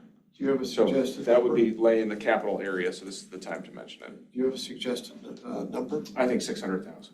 600,000. Yes. The $600,000 number appropriates for then when your, and then where we end up at the year end, we can appropriate more, we can appropriate it all, and assign it all at that time, but I think a $600,000 number at year end, that will get you where you need to be. But most of the actual expenditure is only happening on delivery, right? Correct, but we will. So we're just earmarking. Correct, funds. Okay. correct, yes. What, there was, I don't remember all the details, but we're due to get a significant refund late in 2026 for insurance, and I'm trying to remember what we talked about in a meeting a month or two ago. And I was asking you for your best guesstimate of when we'll get those funds back. And you thought, oh, Joe, those refunds are slow, it's probably gonna be about a year. Refunds? And I don't remember if I it was. do not know what refunds you were referring It was insurance refund, it was something relating to that where, It was GROW grant funds. yes, we were being reimbursed for the GROW grant, that was it. And you thought the reimbursement for the GROW grant could be a year down the road. Yes. So the question is that in theory, that next year's commission could take some of that money Correct. in November of next year and say, okay, that would be the balance of the 300,000. There will be other monies available. I guess that was the one Right. that, you know, hopefully with prudent management and so forth, there'll be other funds, but that was what popped in my head is, that GROW grant refund possibility. Our intention, and this may be something we want to request, I'm saying 600, maybe I request an opinion from our solicitor to see if we need to earmark the entire balance of what we're gonna potentially contract out for. But the idea being that we have appropriated funds for at least the contract that we're gonna be presented before you in early 2026, is the idea. I'll get that answer to you for Wednesday night. And because, to Commissioner Flynn's point about we're allocating, we're not spending for, could be 2 years. Right. And so. It's an assignment of fund balance. Okay, I was just, we're getting, I know we're getting ahead of things, but just the idea is when we talk about unassigned funds down to X%. Right. Do we say, well, we're gonna take some money, maybe we're gonna pick a lower percentage because we know we're Right. signing for this thing that is not gonna be delivered for 2 years. Right. Yep. That's the way I'm proposing to handle it. Okay. So I think it's gonna cost more than $900,000. We'll see when we, depends on how specific we wanna make it. Even the base packages right now are at that price. Maybe they'll run a Christmas special or something? No, that's just a pump. Yeah, I'm leasing these things regularly now. That's kind of your base price. Right now. Yes. Is this the time that I can rant about how all the fire engine production companies have been taken over by private equity, et cetera, et cetera? Yep, that's part of it. Yes. All right, so no CD player, no. No heated seats, no coffee maker in the cab. I tried. I'd like to complain about it. I think the pensions are as well funded as they are because of some of those private equity companies. Touche. All right. So having said that, did you want to talk about, This is where the expanded, you can see where you'd like us to point and answer questions for service levels 15 through 22. I'm one that I cut to the chase and asked that for number 18, golf course improvements, at least be put on the list to be discussed. Yeah, I agreed with that. And 17, if you don't mind. I don't know that they make the final cut, but to chat about it and see how it looks on the other stuff we have to do is helpful. I think we ought to think about 15 for additional sidewalks. Yeah, I agree with that too, Ann. Okay. Fuzzy math, what's the number that we're playing with? We just have 100,000 right now. 700,000 now, and you want 900 to go to the fire truck. Well, I'm not talking about what we're, two different buckets that we're creating from the same piece of the pie. So if you want to go down the unassigned fund balance route. I did want to mention, number 19, which is the fire safety training trailer. We are waiting for a grant that hopefully we can receive to pay for the majority of that. That's why it's not funded in current level currently. Do you need a reservation of funds to match that grant? No, not at this time. Yeah. I was gonna ask if that be in the bond, but you're saying hopefully we'll get a grant instead of. I believe FAR's already applied for the grant. They have applied for a grant, yeah, we're just waiting for the decision. We're just waiting for the decision. I've had a conversation with the chief. And that's something we would bring up in April during the unassigned fund balance discussion, if that were to be funded at a level less than the full cost. Okay. Any other questions or? Okay, so we'll make sure we have those prepped for you for 15, 17, and 18 on Wednesday night, which is the sidewalk improvement plan, golf course, parking lot paving, golf course improvements. Got it. Any other information you would like prior to Wednesday night's meeting? What's for dinner? Pasta too. Pasta too. The, And the ice cream cake, since it's gonna be the last one. The 600 you're recommending, that's, I think when we started the other day, you mentioned we're at 17%? 17.2%, correct. And with the 600, where does that bring us down? Brings you down 1.5%. Or is this 4 something per, right, yeah. okay. We're still in really good shape there. Yeah.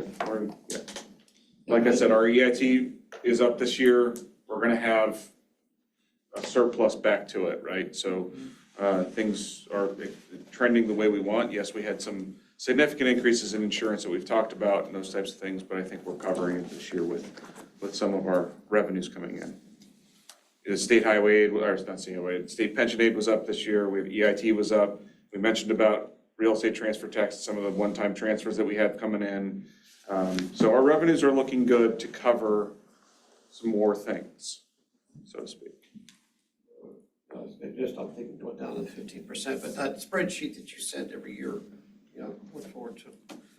Yep, I will have that prepared for you tomorrow. All right, thank you. Yeah, and the other debt we've been talking about is kind of offset by the debt falling off. The super big projects would be an addition of more debt, but those are probably gonna be discussions for the next 2 years anyway. Main Park, Rec Center, South Garage, right? Possibly Fields, if that conversation continues, those are all big projects. Mm-hmm. But in our current tax structure and where we have it, we can still bite off some of these projects that the commission desires to do. So, Meaning we're at a place where you still feel comfortable, we're not in a bad spot. we're not in a bad, we're in a good spot. We can still continue to work and progress towards the projects that are currently before us that are shovel-ready, right? So there are plans that aren't done or just starting. You know, like the active transportation plan, we have the Saldo, we have, you know, some other things. We want to finalize the recreation stuff. The things that are shovel-ready that are before the commission that are in line with the comprehensive plan are before you and doable within the current tax structure. Yeah. A question, I'm gonna look more at Commissioner Flynn. Item 16 on invasive species management, it's an ask for a 10-year project at presumably $35,000 per year. So this is for the tree canopy, like a 10-year commitment. 35. That's item 16 in the book here. So I mean, I'm looking at commissioners succeeding me, of going, okay, we do year one, does that mean we're committed to the other 9 years too? And so You're only committing this year's budget. That is all you're committing. And I won't be around for the next year's vote, so that's, I'm just, you know, throwing it out there that, you know. How much of that do we have included in current, because we're also waiting on a forestry plan, right? Correct, that's, yeah, so that's why I kind of held off. I wanted to see Yeah. the results from that before I. For me, it's, you know, until we have the right, I don't mean the right team. We have the full team in place with the capacity, kind of ready to pick up a project. Throwing money at a problem is just a hole. That's the feedback I wanted to get, thank you. Okay. Great. So all the questions I got. Okay, great. That was good. All right, we should have a shorter Wednesday night then. I can't guarantee it'll be shorter, but at least we should not meet Thursday. We'll be done by 7 o'clock. So we only guarantee to finish Wednesday so we get the ice cream. I didn't say how long Wednesday's gonna be. That was not part of the Hanging deal. on, baby. He's got that rope and he's hanging on at the end of the plane. Don't let budget go. I love budget time. I won't miss budget time. Okay. Anything else, Ann? Nope, I'm all set. Thank you. All right, we will see you guys Wednesday night for budget, and we'll see you tomorrow night for discussion and regular session. Great, thank you. Thank you.